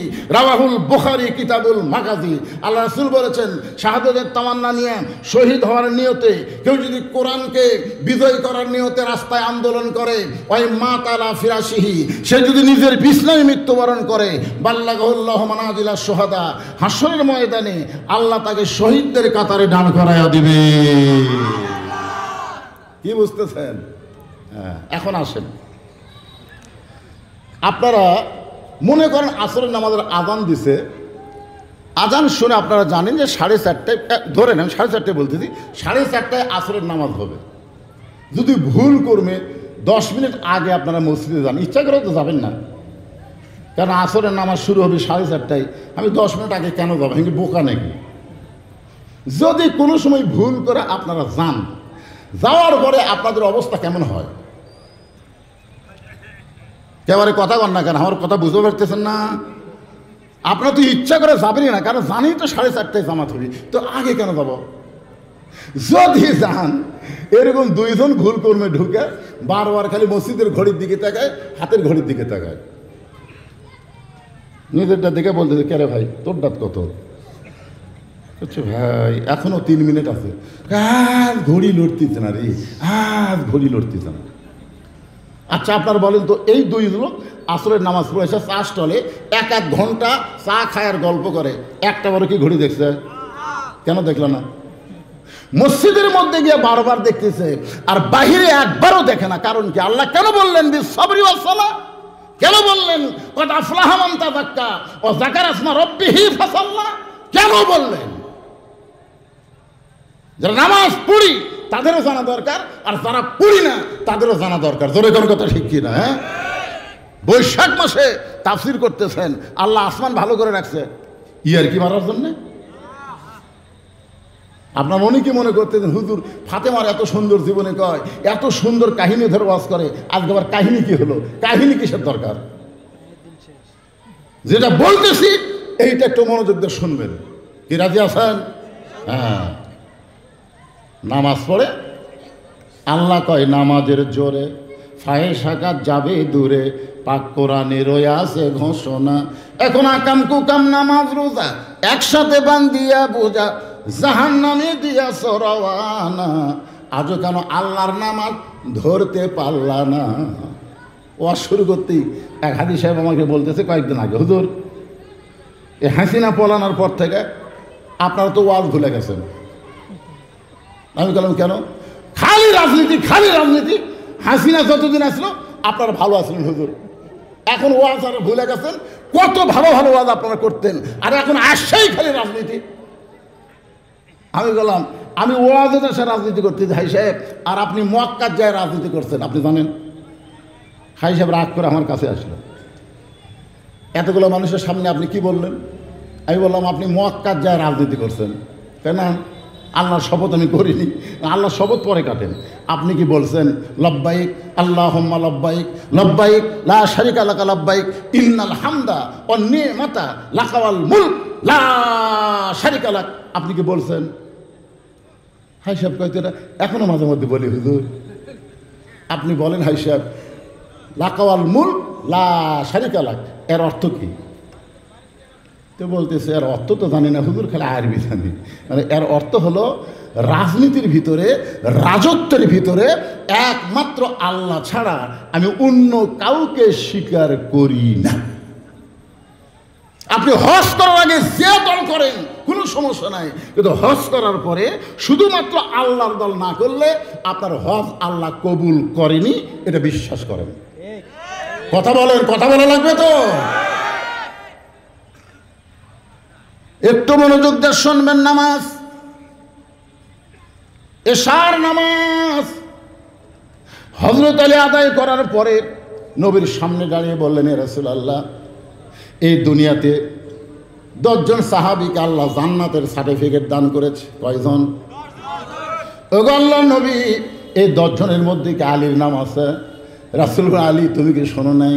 তাহলে আবার নতুন করে শোনো। 1 নম্বর আবু বকর, 2 নম্বর ওমর, 3 নম্বর ওসমান, 4 নম্বর আলী, 5 নম্বর আব্দুর রহমান ইবনে আওফ, 6 নম্বর জুবাইর, 7 নম্বর তালহা, 8 নম্বর সাদ ইবনে আবু ওয়াক্কাস, 9 নম্বর আবু সাঈদ, আর 10 নম্বর হলো ওবাদা ইবনুল জাররাহ। এই 10 জনই হলো আশারে মুবাশশারা। আলী বলতে তো হুজুর তাহলে আমার নাম কয় নম্বরে? রাসূল বলে, আলী তোমার চাইতে জ্ঞানী কে আছে? তারপরে যখন বারবার শুনতে চাও তোমার নাম হলো 4 নম্বরে। আলী বলতেছে, ইয়া রাসূলুল্লাহ, এই মুহূর্ত থেকে আমি যদি আর কোনো নামাজ না পড়ি তারপরেও কি আল্লাহ আমাকে জান্নাত দেবে? আমার সার্টিফিকেট কি বহাল থাকবে, না সার্টিফিকেট বাতিল হয়ে যাবে? হুজুর এই মুহূর্ত থেকে যদি আমি আর নামাজ না পড়ি তাহলে কি আমার এই 4 নম্বর সার্টিফিকেট কি বহাল থাকবে না বাতিল হবে? রাসূল বললেন, আলী তুমি নামাজ বাদ দিবার পারো, কিন্তু আল্লাহ তোমাকে জান্নাত থেকে বাদ দিবে না। আলী বলতে তো হুজুর একদিনে কি সব ছাড়া যায়? একদিনে সব ছাড়া যাবে না। আজ থেকে আমি আর ফজরের নামাজ পড়বো না, কারণ 5 ওয়াক্ত নামাজের মধ্যে ফজর নামাজ পড়তে আমার একটু কষ্ট হয়। আপনাদের কষ্ট হয় নাকি ফজর পড়তে? ফজর কিন্তু বাড়িতে পড়লে চলবে না। 2 ওয়াক্ত নামাজ বাড়ি পড়াই যাবে না, জামাতের সাথে না পড়লে তার মধ্যে মুনাফিকি থাকবে। জোরে কোন কথা ঠিক কিনা? একটা হলো ফজর আর একটা কি এশা। হ্যাঁ, তাহলে আপনারা জানেন। আলী বলতে হুজুর তাহলে আজ থেকে আমি ফজর পড়বো না। রাসূল বলেন, ঠিক আছে, ফজর যদি নাও পড়ো এরপর আল্লাহ তোমাকে জান্নাত দেবে, যাও। হযরত আলী যখন মসজিদ থেকে বাড়ির দিকে যাচ্ছেন, এমন সময় আবু বকর নবীর সামনে গিয়ে বলে, ইয়া রাসূলুল্লাহ, এত বড় বেয়াদবি আলী করলো, এর কান সারাতকে একটা চর দিবার পারলেন না? হুজুর আপনার সামনে কেমন করে বললো আজ থেকে আর ফজর পড়বো না, এই কথাটা কেন বললো? আপনি কিছুই বললেন না। নবী বলে, আবু বকর তোমার কানটা আমার মুখের কাছে দাও। আবু বকর যখন কানটা মুখের কাছে দিছে, নবী ফিস করে বলতেছে, আবু বকর নামাজ যদি জান্নাতের জন্য হয় তাহলে আলী নামাজ ছেড়ে দিবে, আর নামাজ যদি আল্লাহর জন্য হয় তাহলে শোনো, আলী গোটা দুনিয়া ছাড়বে, কিন্তু এক ওয়াক্ত নামাজ ছাড়তে পারবে না। বিশ্ববরী সালাহ, একটু মনোযোগ দিয়ে শোনেন। নামাজ কার? না জান্নাতের? ইন্না সলাতি ওয়া নুসুকি ওয়া মাহইয়ায়া ওয়া মামাতি লিল্লাহি রাব্বিল আলামিন। বাড়িতে সে প্রতিদিন হযরত আলী ঈশার নামাজ পড়ে বাড়িতে সে দরজার সালাম দেয়, আসসালামু আলাইকুম ইয়া আহলাল বাইত। কিন্তু সেই দিন দরজাতে সে ডাকতেছে, হাসান হোসেনের মা, ও হাসান হোসেনের মা, দরজা খুলে দাও। ফাতেমা চুম করছে, কে রে? আর স্বামী সালাম ছাড়া কোনো কথা কয় না। আর আজকে সালাম বাদ দেয়, আমার নাম ধরে ডাকতেছে। দৌড়ে গিয়ে দরজা খুলে বলতেছে, আসসালামু আলাইকুম। আলী বলতেছে, আমার মনে নাই রে। সোনাল্লাহ, প্রতিদিন সালাম দেয়, কিন্তু আজকে ফাতেমা দরজা খুলে যখন বলতেছে আসসালামু আলাইকুম, আলী বলতেছে আমার মনে নাই। ফাতেমা বলতেছে, আপনি মনে হয় কিবা বাদ দেবার চাচ্ছেন, সেই জন্য আল্লাহ এটা কাড়ে নিছে। যারা সুন্নত বাদ দেয়, খালি করলে ফরজ পড়বো, আস্তে আস্তে দেখবেন ফরজও হেরে যায়। ধরে করার কথা ঠিক কিনা? আর যারা নফল সুন্নত সব কিছু তাজিবের সঙ্গে আদায় করে, ধৈর্য নিয়ে নামাজ পড়ে, দেখবেন তার কাছ থেকে কিছু হারে না, বরং আস্তে আস্তে 5 ওয়াক্ত ছাড়াও সে তাহাজ্জুদের মহব্বত শুরু করে। ধরে কথা কর না কেন? হ্যাঁ, আর খালি এই সুন্নত না পড়লে হবে না হুজুর, সুন্নত না পড়লে হবে না। আরে পাগলা, 12 রাকাত সুন্নত পড়াই লাগবে। 12 রাকাত সুন্নত কয় রাকাত? হিসাব করেন, জোহরের 6 রাকাত, আগে 4 পরে 2, কত হলো? 6। মাগরিবের পরে 2, কত হলো? 8। এশার পরে 2, কত হলো? ফজরের আগে 2, কত হলো? এই 12 রাকাত সুন্নত পড়াই লাগবে। এইগুলো অনেক ছেলেরা পড়বার চায় না। যতদিন নামাজ কায়েম না হবে ততদিন সুন্নত পড়ে লাভ কি? আরে পাগলা, কায়েম হওয়ার আগে যদি তোমার মৃত্যু হয়ে যায়, পড়ার দরকার আছে না নাই?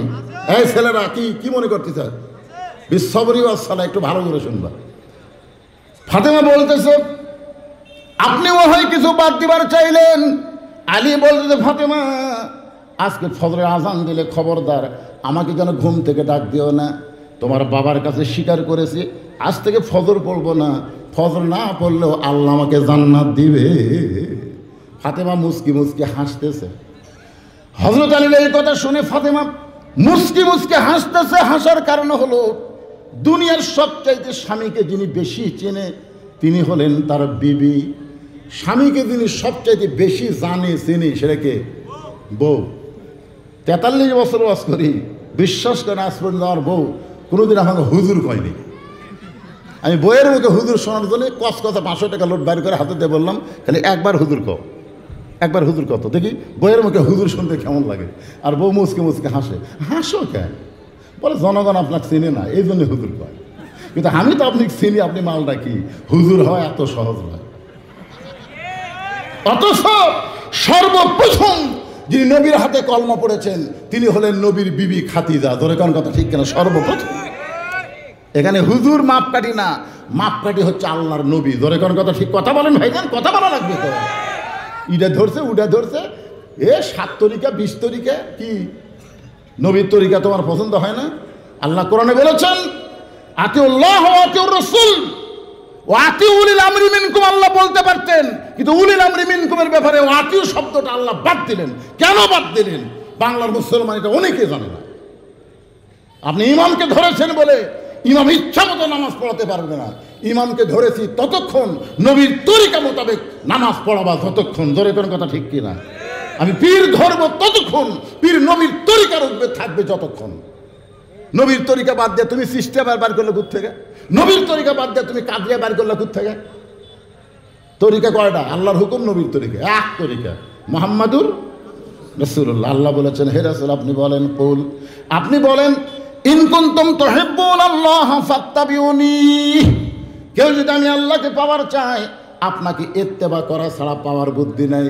কিছু কিছু মুফাসসির ব্যাখ্যা করেছে যে আল্লাহকে মহব্বত করবে, নবীকে মহব্বত করবে, আল্লাহও তাকে মহব্বত করবে। এখানে মহব্বতের কথা বলা হয় নাই, এখানে ইত্তেবার কথা বলা হয়েছে। আল্লাহ নবীকে সবচাইতে বেশি মহব্বত করেছে নবীর চাচা আবু তালেব। এরপরও আবু তালেবকে আল্লাহ জাহান্নাম দেবে, কারণ নবীকে ইত্তেবা করে নাই, মহব্বত করছে। আমরা নবীকে মহব্বত করব, নবীর প্রতি দরুদ পড়ি, নবীর সালাম করি মিলাদের ভিতরে, কিন্তু নবীর সমাজ গড়ার কাজে অনেকের দ্বন্দ্ব মনে বাজে। ধরে কোন কথা ঠিক কিনা? ফাতেমা বলতেছে তাহলে আজ কাম করেন, আজকে আর আপনি বালিশে ঘুমান না, আজকে আমার উরাতের উপরে মাথা দিয়ে আপনি শুয়ে পড়েন, আমি সারা রাত আপনার মাথা টিপা দিব, চুল বিলকে কেটে দিব, আর আপনি আরামে ঘুম পাড়বেন, ফজরের আজান যেন আপনার কানক না পড়ে। মানে আমার দায়িত্ব হলো এমন করে আপনি ঘুম পাড়ামো আপনি যেন চেতন না পান। বালুস তো হয়তো চেতন পাতে পারেন, কিন্তু আমার উরাতক বালিশ বানিয়ে দিলাম, আপনি উরাতের ওপর মাথা দেন, আর আমি সারা রাত আপনার মাথার চুলের মধ্যে বিলকি দিয়ে আরামের ঘুম পাড়া দেবো, ফজরের সময় আজান যেন শুনবার না পান। এ কথা ফাতেমা বলার কারণ হলো ফাতেমা আলীকে চিনে, আলী তাহাজ্জুদের নামাজ পড়ে, আর যে তাহাজ্জুদের নামাজ পড়ে তাকে ফজরের আজান লাগে না, আজানের আগেই আল্লাহ তাকে তুলে দেয়। ধরে কথা কন না কেন?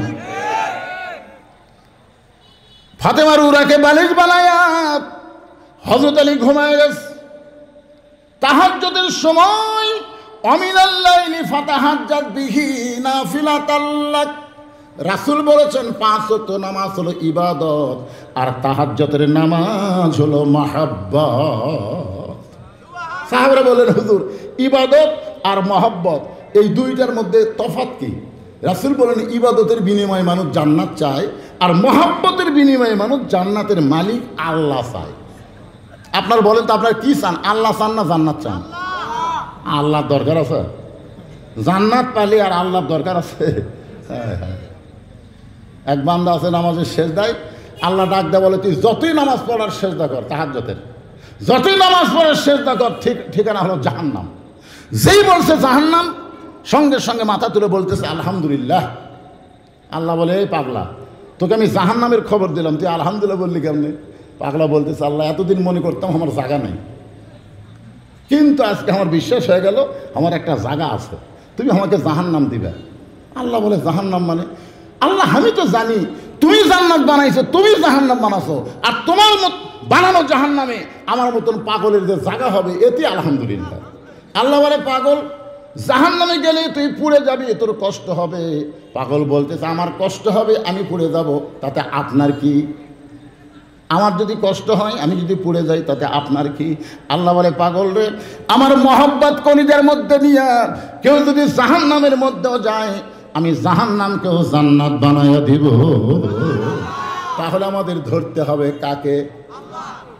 তাহাজ্জুদের সময় হইতে আলী মাথা উঠে বলতেছে ফাতেমা তুমি ঘুমাওনি? না না, আপনি তো আমার উরাতকে বালিশ বানায় ঘুমিয়ে গেছেন, তো উঠলেন কেন তাড়াতাড়ি তাড়াতাড়ি ঘুমায়? আরে পাগলি, তোমার বাপের কাছে কয়ে আইছি ফজর পড়বো না, তাই বলে তাহাজ্জুদ ছাড়বো নাকি? তোমার আব্বার কাছে বলে আইছি যে আমি আজ থেকে ফজর পড়বো না, তাই বলে তাহাজ্জুদ ছাড়বো নাকি আমি? তুমি কি মনে করছো?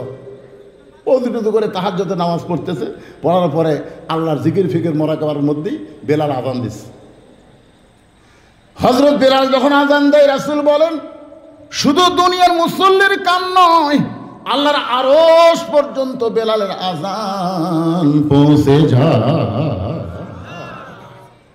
আরে হযরত আলী আজান শোনার সঙ্গে সঙ্গে হাব্বা জুব্বা গায়ে দিয়া মাথায় পাগড়ি পরে মসজিদ দিকে যখন রওনা দেয়, ফাতেমার সামনে যায়, বলে স্বামী গো, আপনি বলেছেন আমার বাবার কাছে আপনি ফজরের নামাজ পড়বেন না, এরকম চেহারা নিয়ে আজান শোনার পরে আপনি কোথায় যান? আলী বলতেছেন ফাতেমা এতদিন ভিতরে ঢুকে নামাজ পড়েছি, আজকে তোমার মাথায় হাত দিয়ে বললাম আমি ভিতরে ঢুকবো না, আমি বাহির থেকে নামাজের দৃশ্যটা একটু দেখবার চাই। এতদিন ভিতরে ঢুকে নামাজ পড়েছি, আজকে বাহির থেকে দেখতে চাই নামাজ সাহাবেরা কেমনে পড়ে, কারণ নামাজ পড়েছি কিন্তু পড়া দেখি নাই, আজকে বাহির থেকে নামাজ পড়ার দৃশ্যটা একটু দেখবার চাই। ফাতেমা বললেন ঠিক আছে আপনি চলে যান। বাজান সবাই মসজিদে ঢুকতেছে, নামাজের নিয়ত করতেছে, মসজিদ ঢোকার সঙ্গে সঙ্গে আপনি বসতে পারবেন না, 2 রাকাত সুন্নত নামাজ আদায় করবেন, তাহিয়াতুল মসজিদের সুন্নত, তারপরে ফজরের সুন্নত। যখন আমি মক্কা মদিনায় যাই তখন দেখি ওখানকার লোকেরা মসজিদ ঢোকার সঙ্গে সঙ্গে বসে না, আগে 2 রাকাত সুন্নত পড়ে। এটা হলো নবীর সুন্নত, জোরে কান সুবহানাল্লাহ। মহব্বত নিয়ে কতগুলো শুনতে হবে। হয়তো আমি বাহির থেকে দেখতেছেন বারান্দায় একজন সাহাবী 2 রাকাত সুন্নত নামাজ পড়তেছে, ওই সাহাবীর নাম হলো হযরত আবু যর গিফারি। আবু যর গিফারি 2 রাকাত সুন্নত নামাজ পড়তেছে, আলী দেখতেছে, যখন রুকুতে গেল ও তো রুকু যাচ্ছে না, সুবহান রাব্বিল আযীম বলে, সুবহান রাব্বিল আযীম বলে আমার আল্লাহর সঙ্গে নিজের কলিজাকে একাকার করে দিচ্ছে। জোরে কান সুবহানাল্লাহ। এই দৃশ্য দেখার পরে আলী আর বাইরে থাকতে পারে না, আবু যর গিফারির পাশে দাঁড়ায়া ফজরের 2 রাকাত সুন্নত নামাজ আদায় করলো। সুন্নত পড়া যখন শেষ, আবু যর গিফারি আলীর হাতের ওপর হাত দিয়ে বললেন, ভাইজান আপনি না কাল এশার নামাজের সময় বললেন আপনি ফজরের নামাজ পড়বেন না, তাহলে আমার পাশে দাঁড়ায় আপনি কি বললেন? আলী বলতে আমি ফজর পড়ছি। তুই বল, আমি ফজর পড়ছি, আমি ফজরের সুন্নত পড়ছি, আমি কি বলছি ফজরের নামাজ পড়বো না। সর্বমোট 17 রাকাত নামাজ হলো আল্লাহর পক্ষ থেকে নবী পাইছে, সেটা হলো ফজরের 2 রাকাত, জোহরের 4 রাকাত, আসরের 4 রাকাত, মাগরিবের 3 রাকাত, এশার 4 রাকাত। এই 17 রাকাত নামাজের 2 রাকাত আমি পড়ো না রে, তাই বলে সুন্নত পড়া যাবি না? আবু যর গিফারি মুখ থাক গেছে। মুখ থাক দেওয়ার কারণ হলো আল্লাহ রাসূল বলেছেন, আমি যখন থাকবো না তোমাদের কোনো কিছু যদি দরকার হয় আমার আলীর কাছে জেনে নিও। আনা মাদিনাতুল ইলমে ও আলী ও বাবুহা, আমি হচ্ছি এলেমের শহর, আলী হচ্ছে তার দরওয়াজা। জোরে করে সুবহানাল্লাহ। এই কথা বলার পরে প্রত্যেকটা সাহাবী আল্লাহর নবীর পরেই হযরত আলীকে ওস্তাদের মতন সম্মান করতেন। জোরে করে সুবহানাল্লাহ। আর আবু যর গিফারি ছিল হযরত আলীর অত্যন্ত আপন বন্ধু। অত্যন্ত আপন কে? আপন বন্ধু বোঝেন? যখন ফাতেমা গভীর রাত্রে স্বামীকে বুকের মধ্যে নিয়ে বলতে, স্বামী গো আপনি জানেন আজকে রাত্রেবেলা আমার মৃত্যু হবে, আল্লাহ তাআলা আমার দোয়া কবুল করছে, আজকে রাত্রে আমার মৃত্যু হবে। গাছের গোড়া যেরকম পড়ে যায়, আলী তেমনি ফাতেমার বুক থেকে মাটি পড়ে গেলেন। ফাতেমা মুচকি মুচকি হেসে স্বামীর মাথাটা উড়াতে নিয়ে বলতে, স্বামী গো আপনি এত বড় জ্ঞানী হয়ে, এত বড় বীর হয়ে আমার মরার খবর শুনলে আপনি কাঁদতে কাঁদতে পড়ে গেলেন। আপনি কি জানেন আমার মৃত্যুর পরে 3টা কাজ আপনার করা লাগবে? আলী বলতে, ফাতেমা কি কাজ করব? বলে 1 নম্বর কাজ হলো ইনকে দুর্বল হয়ে পড়ে তাই কাঁদলে হবে। 1 নম্বর কাজ হলো রাতের অন্ধকারে আমাকে দাফন করা লাগবে, এটা হলো 1 নম্বর কাজ। 2 নম্বর কাজ হলো আমার জন্য কোনো জানাজার ব্যবস্থা করবেন না। আর 3 নম্বর দায়িত্ব হলো আমার লাশটা খাটনি তুলবেন না, কান্দে করে নিয়ে কবর দেওয়া লাগবে। আমার জন্য আপনার কবর যদি খুঁড়তে কষ্ট হয় তাহলে আপনার একান্ত আপন বন্ধু কেউ যদি দুনিয়াতে থাকে তারে বলবেন সে যেন গোপনে আমার কবরটা খুঁড়ে দেয়, কিন্তু দুনিয়ার কোনো মানুষকে যেন কবরের খবর না দেয়। হযরত আলী চোখ বন্ধ করে চিন্তা করলেন, আমার আপন বন্ধু। ফাতেমা বললেন, আপনার আপন বন্ধু কেউ যদি থাকে গোটা দুনিয়াতে, আমার সবচাইতে আপন বন্ধু হলো আবু যর গিফারি। সবচাইতে আপন বন্ধু। চুপ, মুখ হাত দিয়ে চুপ। আবু যর গিফারি মনে মনে চিন্তা করে, মসজিদের বারান্দা ঢুকে যখন ফজর পড়েছে, ভিতরে ঢুকবি না? দেখা যাক, নবীর সামনে মেয়ে ওয়াদা করলে, কথা কয়ে গেলে ফজর পড়বা না, আর তুমি সুন্নত পড়লে। কিছুক্ষণ পরে যখন জামাতের সময় হয়েছে তখন মুয়াজ্জিন আকামত শুরু করছে। মুয়াজ্জিন যখন জামাতের শুরু হয় তখন কি কয়? আকামত দেয় না? আকামতের মধ্যে কিন্তু একই শব্দ 2 বার বলে, সেটা হচ্ছে কদ কামাতিস সালাহ। কদ কামাতিস সালাহ যেটা আযানের মধ্যে নেই, আকামতের মধ্যে আছে। আপনারা বলেন ভাই, কদ কামাতিস সালাহ মানে কি? এই কদ কামাতিস সালাহ শোনার পরে কেউ যদি চেয়ারত বসে থাকে আর চেয়ারের পাশে যদি কেউ দাঁড়া থাকে তাহলে এই 2টারই নামাজ হবে না। ওই যে ব্যক্তি চেয়ারের পাশে দাঁড়া আছে ওই আরও 3 জনক ডাকা লাগবে, ওর ওপর ডাকা ওয়াজিব। আমান আহসানু কওলাম মিম্মান দাআ ইলাল্লাহ ওয়া আমিলা সালিহান ওয়া ক্বালা ইন্নানী মিনাল মুসলিমিন। আরও 3 জনক ডাকা লাগবে, ভাই আসো। ওরা 3 জন মিলে 4 জন কী করালে ভাই? চেয়ারে 4টা পাও, আমরা 4 জন কান্দত লেই অকসহ, যে বসে আছে চেয়ারত অকসহ 4 জন চেয়ার কান্দত লিয়া বারান্দাত এনে থোয়া লাগবে। খালি লোক তো হাঁটতে পারে না, উঠা পারে না, ওই তো শান করে লিয়ে এসে চেয়ারত বসে থাকছে না, কি কন? শান করে লিয়ে এসে বসে থাকছে, নয় হাঁটে হাঁটে আসছে। কথা বলেন না কেন? কথা বলেন না কেন? যে ব্যক্তি হেঁটে হেঁটে মসজিদ আসে তার বসার কথা কে বলেছে? নামাজের ভিতরে বাহিরে 13টা ফরজ, তার মধ্যে একটা ফরজ হলো দাঁড়িয়ে নামাজ শুরু করা। ধরে কথা বলেন না, কথা বলেন না কেন? আল্লাহ কোরআনে বলেছেন কুম, কুম মানে কি? দাঁড়াও, লিল্লাহে, কার জন্যে? কনিতিন, আনুগত্য নিয়ে দাঁড়াও, সিনার টান করে দাঁড়ালে হবে না। নিয়ত বান্দা, কানো হাত দিয়ে নিয়ত বান্দা আসামির মতো দাঁড়াতে হবে। জোরে কোন কথা ঠিক না? আসামি আসামি এরকম দুই হাত বান্দা আসামির মতন দাঁড়াতে হবে। কোনো দিকে নজর চলবে না, যেখানে সেজদা দেবেন ওই দিকে আপনার দৃষ্টি থাকবে, মুখ থাকবে কাবার দিকে। জোরে কোন কথা ঠিক কিনা?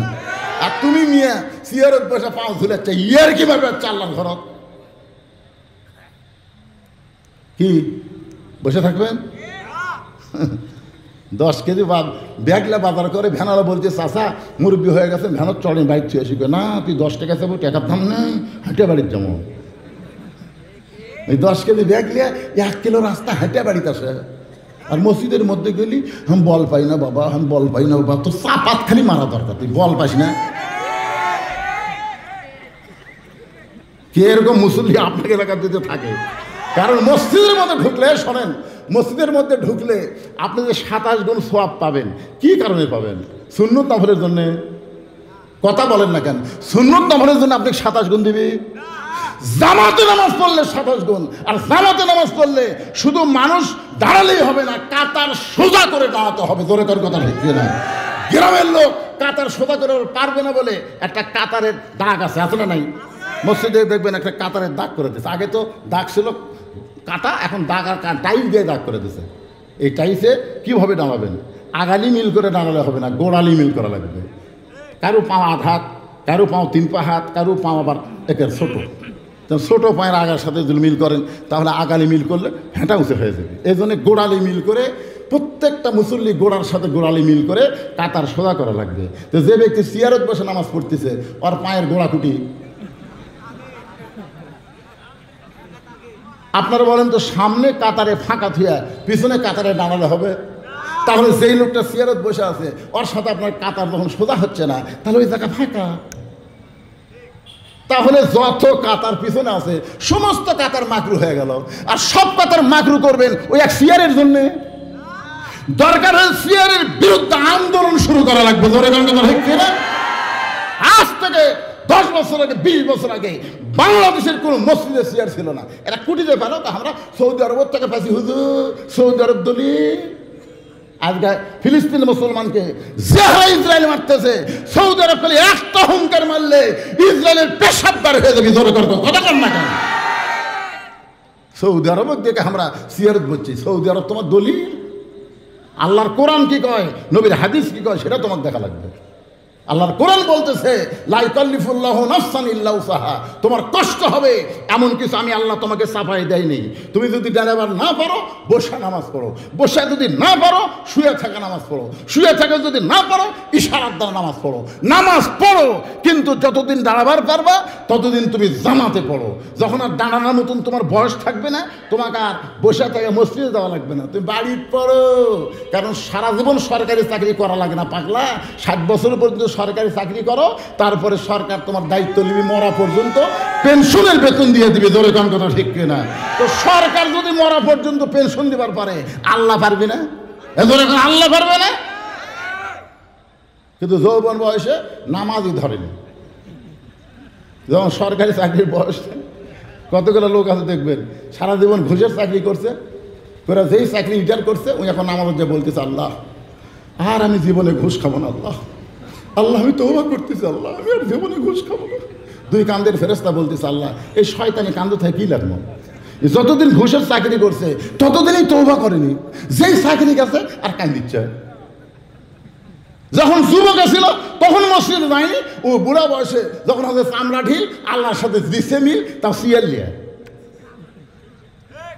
যেই মাত্র কতকামাতের সালাত সঙ্গে সঙ্গে হযরত আলী মারছে দৌড়, আর বসা নাই, এক দৌড়ে গিয়া এবার আবু বকর আর ওমরের মাঝখানে 2 হাত ঢুকে দিছে।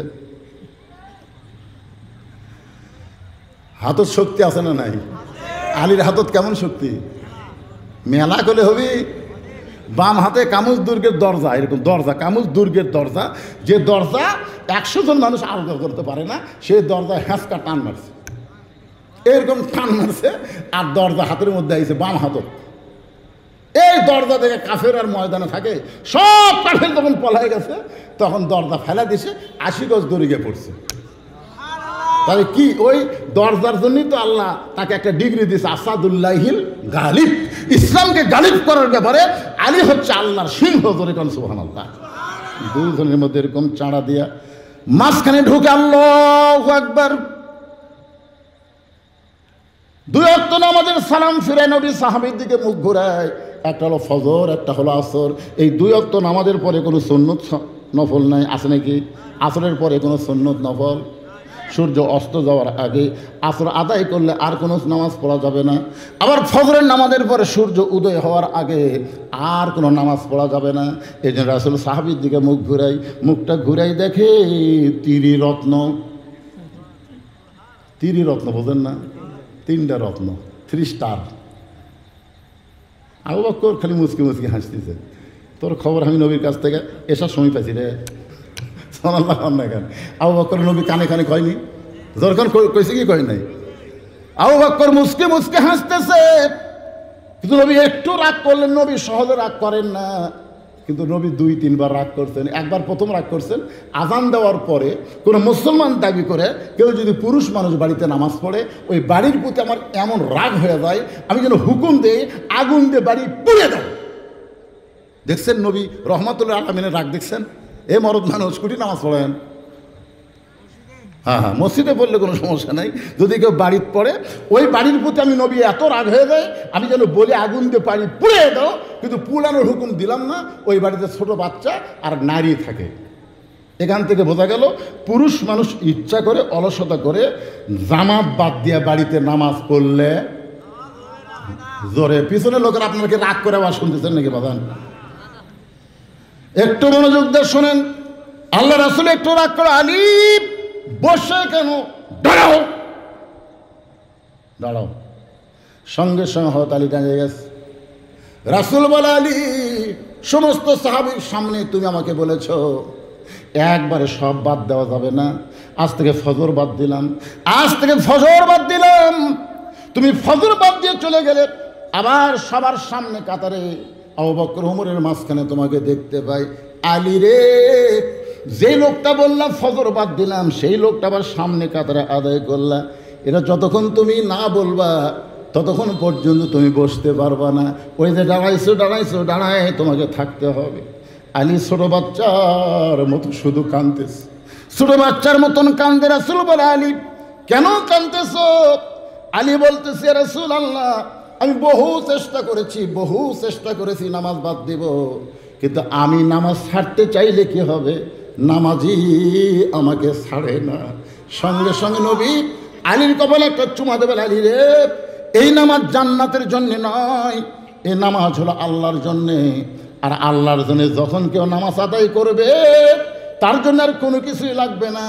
ওই নামাজই তাকে যাবতীয় বেহুদা খারাপি ফাহিশা কাজ থেকে হেফাজত করে দিবে।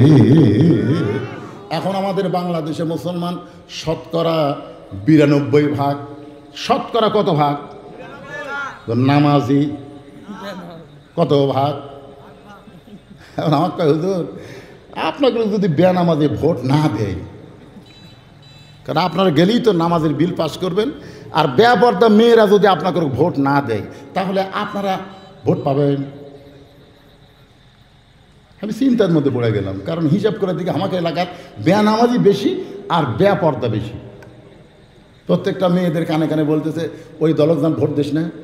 ওরা ভোট পায় কিন্তু পর্দার আইন ফরজ, পর্দা মানা ফরজ, ফরজ আইন চালু করে দিবি, তখন কিন্তু বাড়ির থেকে আর বাড়াতে পারবো না, এখানে বস্তার মধ্যে বন্দি থাকবো, খবরদার ওই মার্কার যান মারিস না। আমি সেই মায়েদের জন্য বলতেছি, মা শোনেন শোনেন, যারা পর্দার অঞ্চলে বসে আছেন, আদম আলাইহিস সালামকে আল্লাহ জান্নাত থেকে বের করে দিচ্ছেন। আদম বলতেছে, আল্লাহ আমি জানি আমার কোনো দোষ নাই, আমি জানি। আল্লাহ বলে, আমিও জানি। তুই কি জানিস আদম একটু বল। আদম বলতেছে, আল্লাহ আমি জানি, আমি গন্ধমের কাছে যাইনি, গন্ধম ফল আমি খাইনি, গন্ধম ফল যে শরবত করা হাওয়া আমারে খাওয়াইছে এটা আমি জানবারও পারিনি। যখন জানছি ওই শরবতের মধ্যে গন্ধম আছে, তখন আমি ডান হাত মুখের মধ্যে ঢুকাই দিয়ে আমি রক্ত বমি করছি। এখন বলো আল্লাহ আমার দোষ কোথায়? আল্লাহ বলতেছে, আদম সত্যি করে বলতে হাওয়া তোর কে হয়? তো বলে, হাওয়া আমার বউ হয়। আল্লাহকে আদম হাওয়া তোমার কে হয়? বলতেছে বউ হয়। আবার বলে আদম হাওয়া তোমার কে হয়? বলে আমার বউ হয়। আল্লাহকে 3 বার বললাম, 3 বারই তুমি বউ বললে। তাহলে হাওয়া গন্ধম গাছের কাছে গেল, তখন তুমি কোথায় ছিলে? আদম কয় আল্লাহ আমি তো খেয়াল করিনি। আচ্ছা, হাওয়া যে গন্ধম ফাড়া খালো, শয়তান ওয়াজ শুনলো। শয়তানে যখন হাওয়া ওয়াজ শুনলো, সার জলসা জি বাংলা যখন হাওয়া জাতিরা দেখলো, তখন তুমি কোথায় ছিলে? শয়তান ওয়াজ বোঝেন না? শয়তান ওয়াজ বোঝেন না? বোঝেন না? ভারতের কোনো চ্যানেল বাংলাদেশে চলতে দেওয়া? ভারত হলো মুসলমানের শত্রু। এই ভারত হলো মুসলমানের শত্রু। বাবরি মসজিদ ভাঙ্গে ভারত মুসলমানের কলজের মধ্যে হাত দিছে। গত সপ্তাহে 1 সপ্তাহে 150 মসজিদ ভারত ভাঙ্গা দিছে, প্রায় 200 মাদ্রাসা ভাঙ্গা দিছে। ধরে কোন কথা ঠিক কিনা? এই জন্য আল্লাহর ওলি বলতো, বাংলাদেশের জনগণ যখন গাছের গোড়া ঠোকা মারবি, তখন দিল্লির মামু বাড়ি গিয়ে পড়বা। ধরে কোন কথা ঠিক কিনা? সব দিল্লিতে গেছে। যা বাজান, কথা প্রসঙ্গ আসতেছে, আমি আপনাদের সামনে বলতেছি, একটু মনোযোগ দেবেন। কেন আল্লাহ বললেন আস্তাইনু বিসসবরি ওয়াসসালাহ ইন্নাল্লাহা মা'আস সাবিরিন? আমি আল্লাহর কাছে তোমরা যা চাইবে আমি দিয়ে দিব, কিন্তু ধৈর্য আর নামাজের মধ্যে চাওয়া লাগবে। আল্লাহ বললেন কাদ আফলাহা মান তাযাক্কা ওয়া যাকারা ইসমা রাব্বিহি ফাসাল্লা। মসজিদ দৌড়ে গিয়ে তুমি নামাজি হতে পারবে না। তোমার মনটাকে মসজিদ তৈরি করা লাগবে, তারপরে তুমি নামাজি হতে পারবা। বাজান, এই বাংলাদেশে এখন না বেনামাজের সংখ্যা বেশি, বেপর্দার সংখ্যা বেশি। আমার মায়েরা শোনেন, আল্লাহ বলতেছে আদম যাও, দুনিয়ায় যাও, যে অপরাধ করেছো, যে ভুলটা করেছো, এই ভুলের শাস্তি দুনিয়ায়। আদমকে আল্লাহ ফেলাই দিলেন শ্রীলঙ্কায়, আর হাওয়াকে ফেলাই দিলেন জেদ্দায়। বহু বছর পর তওবা কবুলের পরে স্বামী স্ত্রী 2 জন আরাফার ময়দানে যখন একত্র হলো, বহু বছর পরে আদমের কলিজায় আল্লাহ প্রেম দিল। সঙ্গে সঙ্গে আদম হাওয়াকে বুকের মধ্যে জাপটে ধরবে। আল্লাহ বলে আদম এই ফাঁকা জায়গায় তুমি হাওয়াকে বুকের মধ্যে নিবার পারবা না, কারণ হাওয়াকে আমি তৈরি করেছি জান্নাতের ঘরের মধ্যে। হাওয়াকে তৈরি করছে কোথায়? জান্নাতের ঘরের মধ্যে। আদমকে আমি আল্লাহ তৈরি করছি মাটি দিয়া, আর মাটির উর্বর শক্তি হলো বাহিরে। ঘরের মধ্যে যত সারকোল দিয়ে গাছ লাগান, ঘরে কিন্তু গাছ হবে না।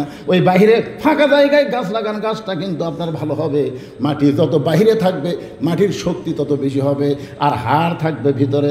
আপনি কোনো অ্যাক্সিডেন্ট করার পরে যদি আপনার দেহের একটা হাড় বের হয়ে যায়, আপনি বলেন তো ডাক্তারকে হাড় বাহিরে রাখে না অন্য জায়গার গোস্ত কাটা না হাড় ঢাকা দেয়? কি করে? অন্য জায়গার বস্তু কাটা হাড় ঢাকা দেয়, কারণ হাড় ভিতরে যত থাকবে।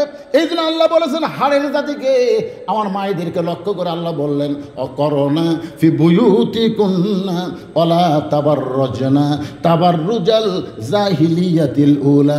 রে মেয়েরা, তোমরা পর্দার মধ্যে থাকো, তোমরা বাড়ির মধ্যে থাকো, তোমরা বাহির হও না। কোনো প্রয়োজনে যদি বের হও, হেজাব নিয়ে পর্দা নিয়ে বের হবা। পর্দার মধ্যে মেয়েরা যত থাকবে, মেয়েদের তত সৌন্দর্য আল্লাহ বাড়াইয়া দিবে। যেই বাড়িতে পর্দা নিশি নারী আছে, দেখবেন ওই বাড়িতে পুরুষের কণ্ঠ শোনা যায়, নারীর কণ্ঠ শোনা যায় না। আর যেই বাড়িতে বেপর্দা নারী আছে, ওই বাড়িতে পুরুষের কণ্ঠ শোনা যায় না, নারীর কণ্ঠ শোনা যায়। কারণ নারী এমনভাবে পুরুষকে সাইজ করছে, পুরুষ আর কথাই কয় না। এরকম মরদ আছে না নাই? ধরে কেন আছে না নাই? দেখবেন বাপ মায়ের বিরুদ্ধে কথা বলতেছে, বাপ মায়ের বিরুদ্ধে ছেলের সামনে কথা বলতেছে। হিরো আলম এদিক দিয়ে ভালো। হিরো আলমের খবর জানেন? হিরো আলম খালি ওর বাপ মরার সময় ওর বউ দেখবার যায়নি।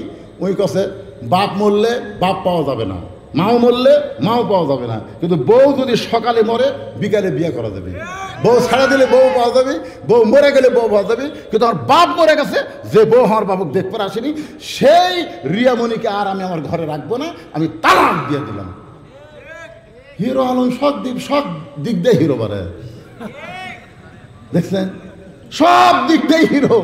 বাবুক দেখবার যায়নি আর বউ তালাক দিছে। আর আমাদের কতগুলো মরদ আছে, কথাই কয় না। বউ আসে একেবারে মুখের সামনে দাঁড়িয়ে, দেখবেন যেদিন আপনার বাপ মায়ের বিরুদ্ধে কথা বলবে, সেদিন দেখবেন একটু পিঠা ভাজবি, পাকান ভাজবি নিয়ে আসে আপনার সামনে দিয়ে, আপনার পায়ের বুড়ে আঙ্গুল টানবি, মাথা এরকম টিপবি। কে গো এরকম কেন? তোমার পায়ের তলে আমার জান্নাত গো, তোমার খেদমত করে আমি একটু জান্নাত হতে পারছি। পায়ের তলে জান্নাত না, এটা ভুয়া কথা। জান্নাত শুধু একজনের পায়ের তলে, সেটা হলো মা। মা ছাড়া অন্য কারো পায়ের তলে জান্নাত নাই। তো এখন খেদমত করতেছে, তোমার খেদমত করে একটু জান্নাতে যাওয়ার চাই, কিন্তু আমার ভাগ্যে নেই। স্বামী বলতেছে তুমি কও কি সুন্দর পুরি পাকান বেড়াতে নিয়ে আইছো, আমার খেদমত করতেছো, এটাই তো জান্নাত। না গো, একসঙ্গে জান্নাতে থাকবার চাই গো, কিন্তু আমার ভাগ্যে নেই। এই কান্দা শুরু করে দিচ্ছে। স্বামী কয় কি হলো, কান্দো খেল? আপনি তোমাকে বলে লাভ নেই। স্বামী মাথা হাত দেখে, তোমার কি হয়েছে গো কও? না বলবো না। তোমার বলে কি হবে? এই বলে হবি না মানে খালি বলে দেখ হয় কি না হয়। তখন বলতেছে তাহলে শোনো, তোমার বুড়া বাপ খালি ফ্যাস করে আর তোমার বুড়ি মা খালি কুটকুট করে। তোমার বুড়া বাপ এতই খারাপ গো, সব সময় খালি ফ্যাস করে, আর তোমার বুড়ি মা খালি কুটকুট করে সব সময়। এখন এই বুড়া বুড়ির সাথে যদি থাকতে চাও তাহলে হামাক বাপের বাড়ি পাঠাতে, আর হামাক নিয়ে যদি জান্নাতের সংসার করবার চাও তাহলে বুড়া বুড়ি বাদ দেওয়া লাগবে। অমা আলাইনা ইল্লাল বালাক। এখন তুমি কি আমল করবা কো? স্বামী যদি গাঁড়া হয় তাহলে বউ বলবে তুইও যা হামও তাই। আর স্বামী যদি মরদ হয়, এমন সময় আল্লাহর কোরআন সামনে এসে যাবে। আল্লাহর কোরআন বলবে ওয়াকাদা রাব্বুকা আল্লা তা'বুদু ইল্লা ইয়্যাহু ওয়া বিল ওয়ালিদাইনি ইহসানা। আল্লাহু আকবার। আল্লাহর ইবাদতের পর আল্লাহ বলেছেন বাপ মার প্রতি এহসান কর, ভক্তি কর, দয়া কর। এখন স্বামী দাঁড়িয়ে বলতেছে তোমার কি ব্যাগপত্র গোছান আছে নাকি? বউ বলতেছে কিসের ব্যাগ? তুমি না বাপের বাড়ির যাবে। না না বাপের বাড়ির যাও কে? না তুমি কইলে না তুমি যদি বাপ মায়ের সাথে থাকবার চাও তাহলে আমাকে বাপের বাড়ি পাঠিয়ে দাও। তা আমি আমার বাপ মায়ের সাথে থাকবো, তোকে বাপের বাড়ি 3 তালাকের গাড়ি করে পাঠিয়ে দেবো। কয় তালাকের গাড়ি? 3 তালাকের গাড়ি করে তোর বাপের বাড়ি তুই চলে যা। তখন স্বামী বউ এসে দৌড়ে এসে পাঁচ ধরে বলে স্বামী গো আসলেই তুমি আল্লাহর ওলি গো। আপনারা বলেন তো যেই বাড়ির মরদ মানুষ এরকম করে শক্ত থাকবে সেই বাড়ির মেয়ে মানুষ জোরে কথা বলবে? জোরে কথা বলতে পারবে না। আসুন 3 নম্বর আয়াতের আলোচনা করতেছি। ওয়ালা তাকুলু লিমান ইউকতালু ফি সাবিলিল্লাহি আমওয়াতুন বাল আহইয়াউ ওয়ালাকিন লা তাশউরুন। আল্লাহ রাস্তায় যারা জীবন দিবে, উকিল এসে বলতেছে আপনি হলেন একটা দলের প্রধান, আপনি হলেন একটা দলের প্রধান, খালি রাষ্ট্রপতির কাছে বাঁচার দরখাস্ত করেন, রাষ্ট্রপতি আপনাকে যদি মাফ করে আপনার আর ফাঁসি কার্যকর হবে না। আল্লাহর বান্দার নাম হলো মতিউর রহমান নিজামী। ধরে বলেন নাম কি? মতিউর রহমান নিজামী। মুস্কি মুস্কি হাসতেছে। উকিল বলে হাসেন কেন? বলে তুমি কি জানো ও উকিল, আমি 3 জন প্রেসিডেন্টকে ক্ষমতার থাকা অবস্থায় মরা দেখছি। একটা হলো বঙ্গবন্ধু শেখ মুজিবুর রহমান, প্রেসিডেন্ট থাকা অবস্থায় মারা গেছে। একটা হলো জিয়াউর রহমান, প্রেসিডেন্ট থাকা অবস্থায় মারা গেছে। আর একটা হলো জিল্লুর রহমান, প্রেসিডেন্ট থাকা অবস্থায় মারা গেছে। প্রেসিডেন্ট থাকা অবস্থায় যারা মরে তাদের কাছে কেউ জীবন ভিক্ষা চাবে না, দরকার হলে ফাঁসির কাছে যাব, কিন্তু রাষ্ট্রপতির কাছে দরখাস্ত লিখবো না। উকিল বলে এই গোয়ার্কের কারণে আপনার ফাঁসি হবে। আল্লাহর ওলি বলতেছে ফাঁসি হবে কিন্তু আমার মৃত্যু হবে না, ফাঁসি হবে কিন্তু আমার মৃত্যু হবে না। আল্লাহ বলেছেন বাল আহইয়া ওয়ালাকিন লা তাশউরুন। আল্লাহর রাস্তায় অন্যায়ভাবে যাদেরকে হত্যা করা হয় তাদেরকে তোমরা মৃত্যু বলো না, আমি আল্লাহ বলতেছি তারা জীবিত। আপনারা বলেন তো ইয়াজিদ মরে গেছে না হোসাইন মারা গেছে? ওদের শেষ পয়েন্ট আইছে, একটু মাথা বলেন। ইয়াজিদ মারা গেছে না হোসাইন মারা গেছে? ইয়াজিদ মারা গেছে। গোটা বাংলাদেশ অনুবেক্ষণ যন্ত্র দিয়ে খুঁজে দেখেন একটা ইয়াজিদ নামের মানুষ পাবেন না। আর প্রত্যেক পাড়ায় পাড়ায় হোসাইন আছে না নাই? আমার সম্পর্কে গ্রাম সম্পর্কে ভাই ছেলে হওয়ার পরে বলে হুজুর ভাইজান আমার একটা ছেলে হয়েছে, একটা ভালো নাম রাখেন। আমি বললাম বর্তমানে একটা ভালো নাম আমার মুখের সামনে ঘুর ঘুর করে, বলে নামটা কি? আমি বললাম আবু সাইদ। শোনার সঙ্গে সঙ্গে আমার হাতে 500 টাকা দিয়ে বলে ভাইজান আবু সাইদের কথা আমার মনে নেই, তুমি যখন মনে করে দিলে আমার ছেলের নাম রাখলাম আবু সাইদ। ছেলেটার নাম রাখছে আবু সাইদ। এখন 2 জন ডাকে, আবু সাইদের বাপ আসো ভাত খাও, আবার বলতেছে আবু সাইদের মা তাড়াতাড়ি 1 গ্লাস পানি দাও। আবু সাইদ এখনো কথাই কয় না, ছোট্ট মানুষ। তারপরে আবু সাইদের বাপ মা হয়ে গেল। তার মানে বোঝা গেল আবু সাইদ মরেনি, আবু সাইদ নতুন করে আবার ঘরে ঘরে জন্ম নিচ্ছে। ধরে কোন কথা হচ্ছে না? আমার গ্রাম সম্পর্কে খালা, তার মেয়ের একটা মেয়ে হয়েছে। খালা খুশি হয়ে বলতেছে বাবা বহু বছর পরে আমি একটা নাতনি পাইছি। খুশি হইয়া তোরে বলতেছে বাবা তুমি হুজুর মানুষ, একটা ভালো নাম রাইখা দাও। আমি বললাম খালা একটা ভালো নাম খালি মুখের সামনে ঘুর ঘুর করতেছে, বলে নামটা কি? আমি বললাম খালা আপনার নাতনির নাম রাখেন হাসিনা। যেই কইছি হাসিনা, খালা আমার 30 আর মোবাইলে কথা কয় না। আমি বলি কে গো খালা কি হলো? তুই আলেম না জালেম রে? তুই যে তলে তলে আওয়ামী লীগ করিস তা তো আমি জানি না। আমি বললাম খালা আমি আওয়ামী লীগ করি কেমন? এই! একটা খুনি রে এতগুলো মানুষকে যে হত্যা করলো, সেই খুনি হাসিনার নাম আমার নাতনির নাম থম। আমি খালি আলহামদুলিল্লাহ হই, হাসিনা আবু সাইদ মরিনি রে, তুই বাঁচা থাকতেই পচে গেছিস। কোন কথা ঠিক না? মনে করুন এই ছেলেগুলা যেদিন বুড়া হবি ততদিন পর্যন্ত বাংলাদেশে যত মেয়ে জন্ম লেখ, হাসিনা ওই আওয়ামী লীগের ঘরে জন্ম নিলেও কেউ হাসিনা মেয়ের নাম রাখবি না, কাগজে লেখা যান। কমপক্ষে 30 বছর বাংলাদেশে কোনো মেয়ে মানুষ জন্মালে তার নাম হাসিনা থুবি না। আল্লাহর কোরআনের আয়াত, আল্লাহ রাস্তায় যাদেরকে হত্যা করা হয় তাদেরকে তোমরা মৃত্যু বলো না, তারা জীবিত, তারা অমর।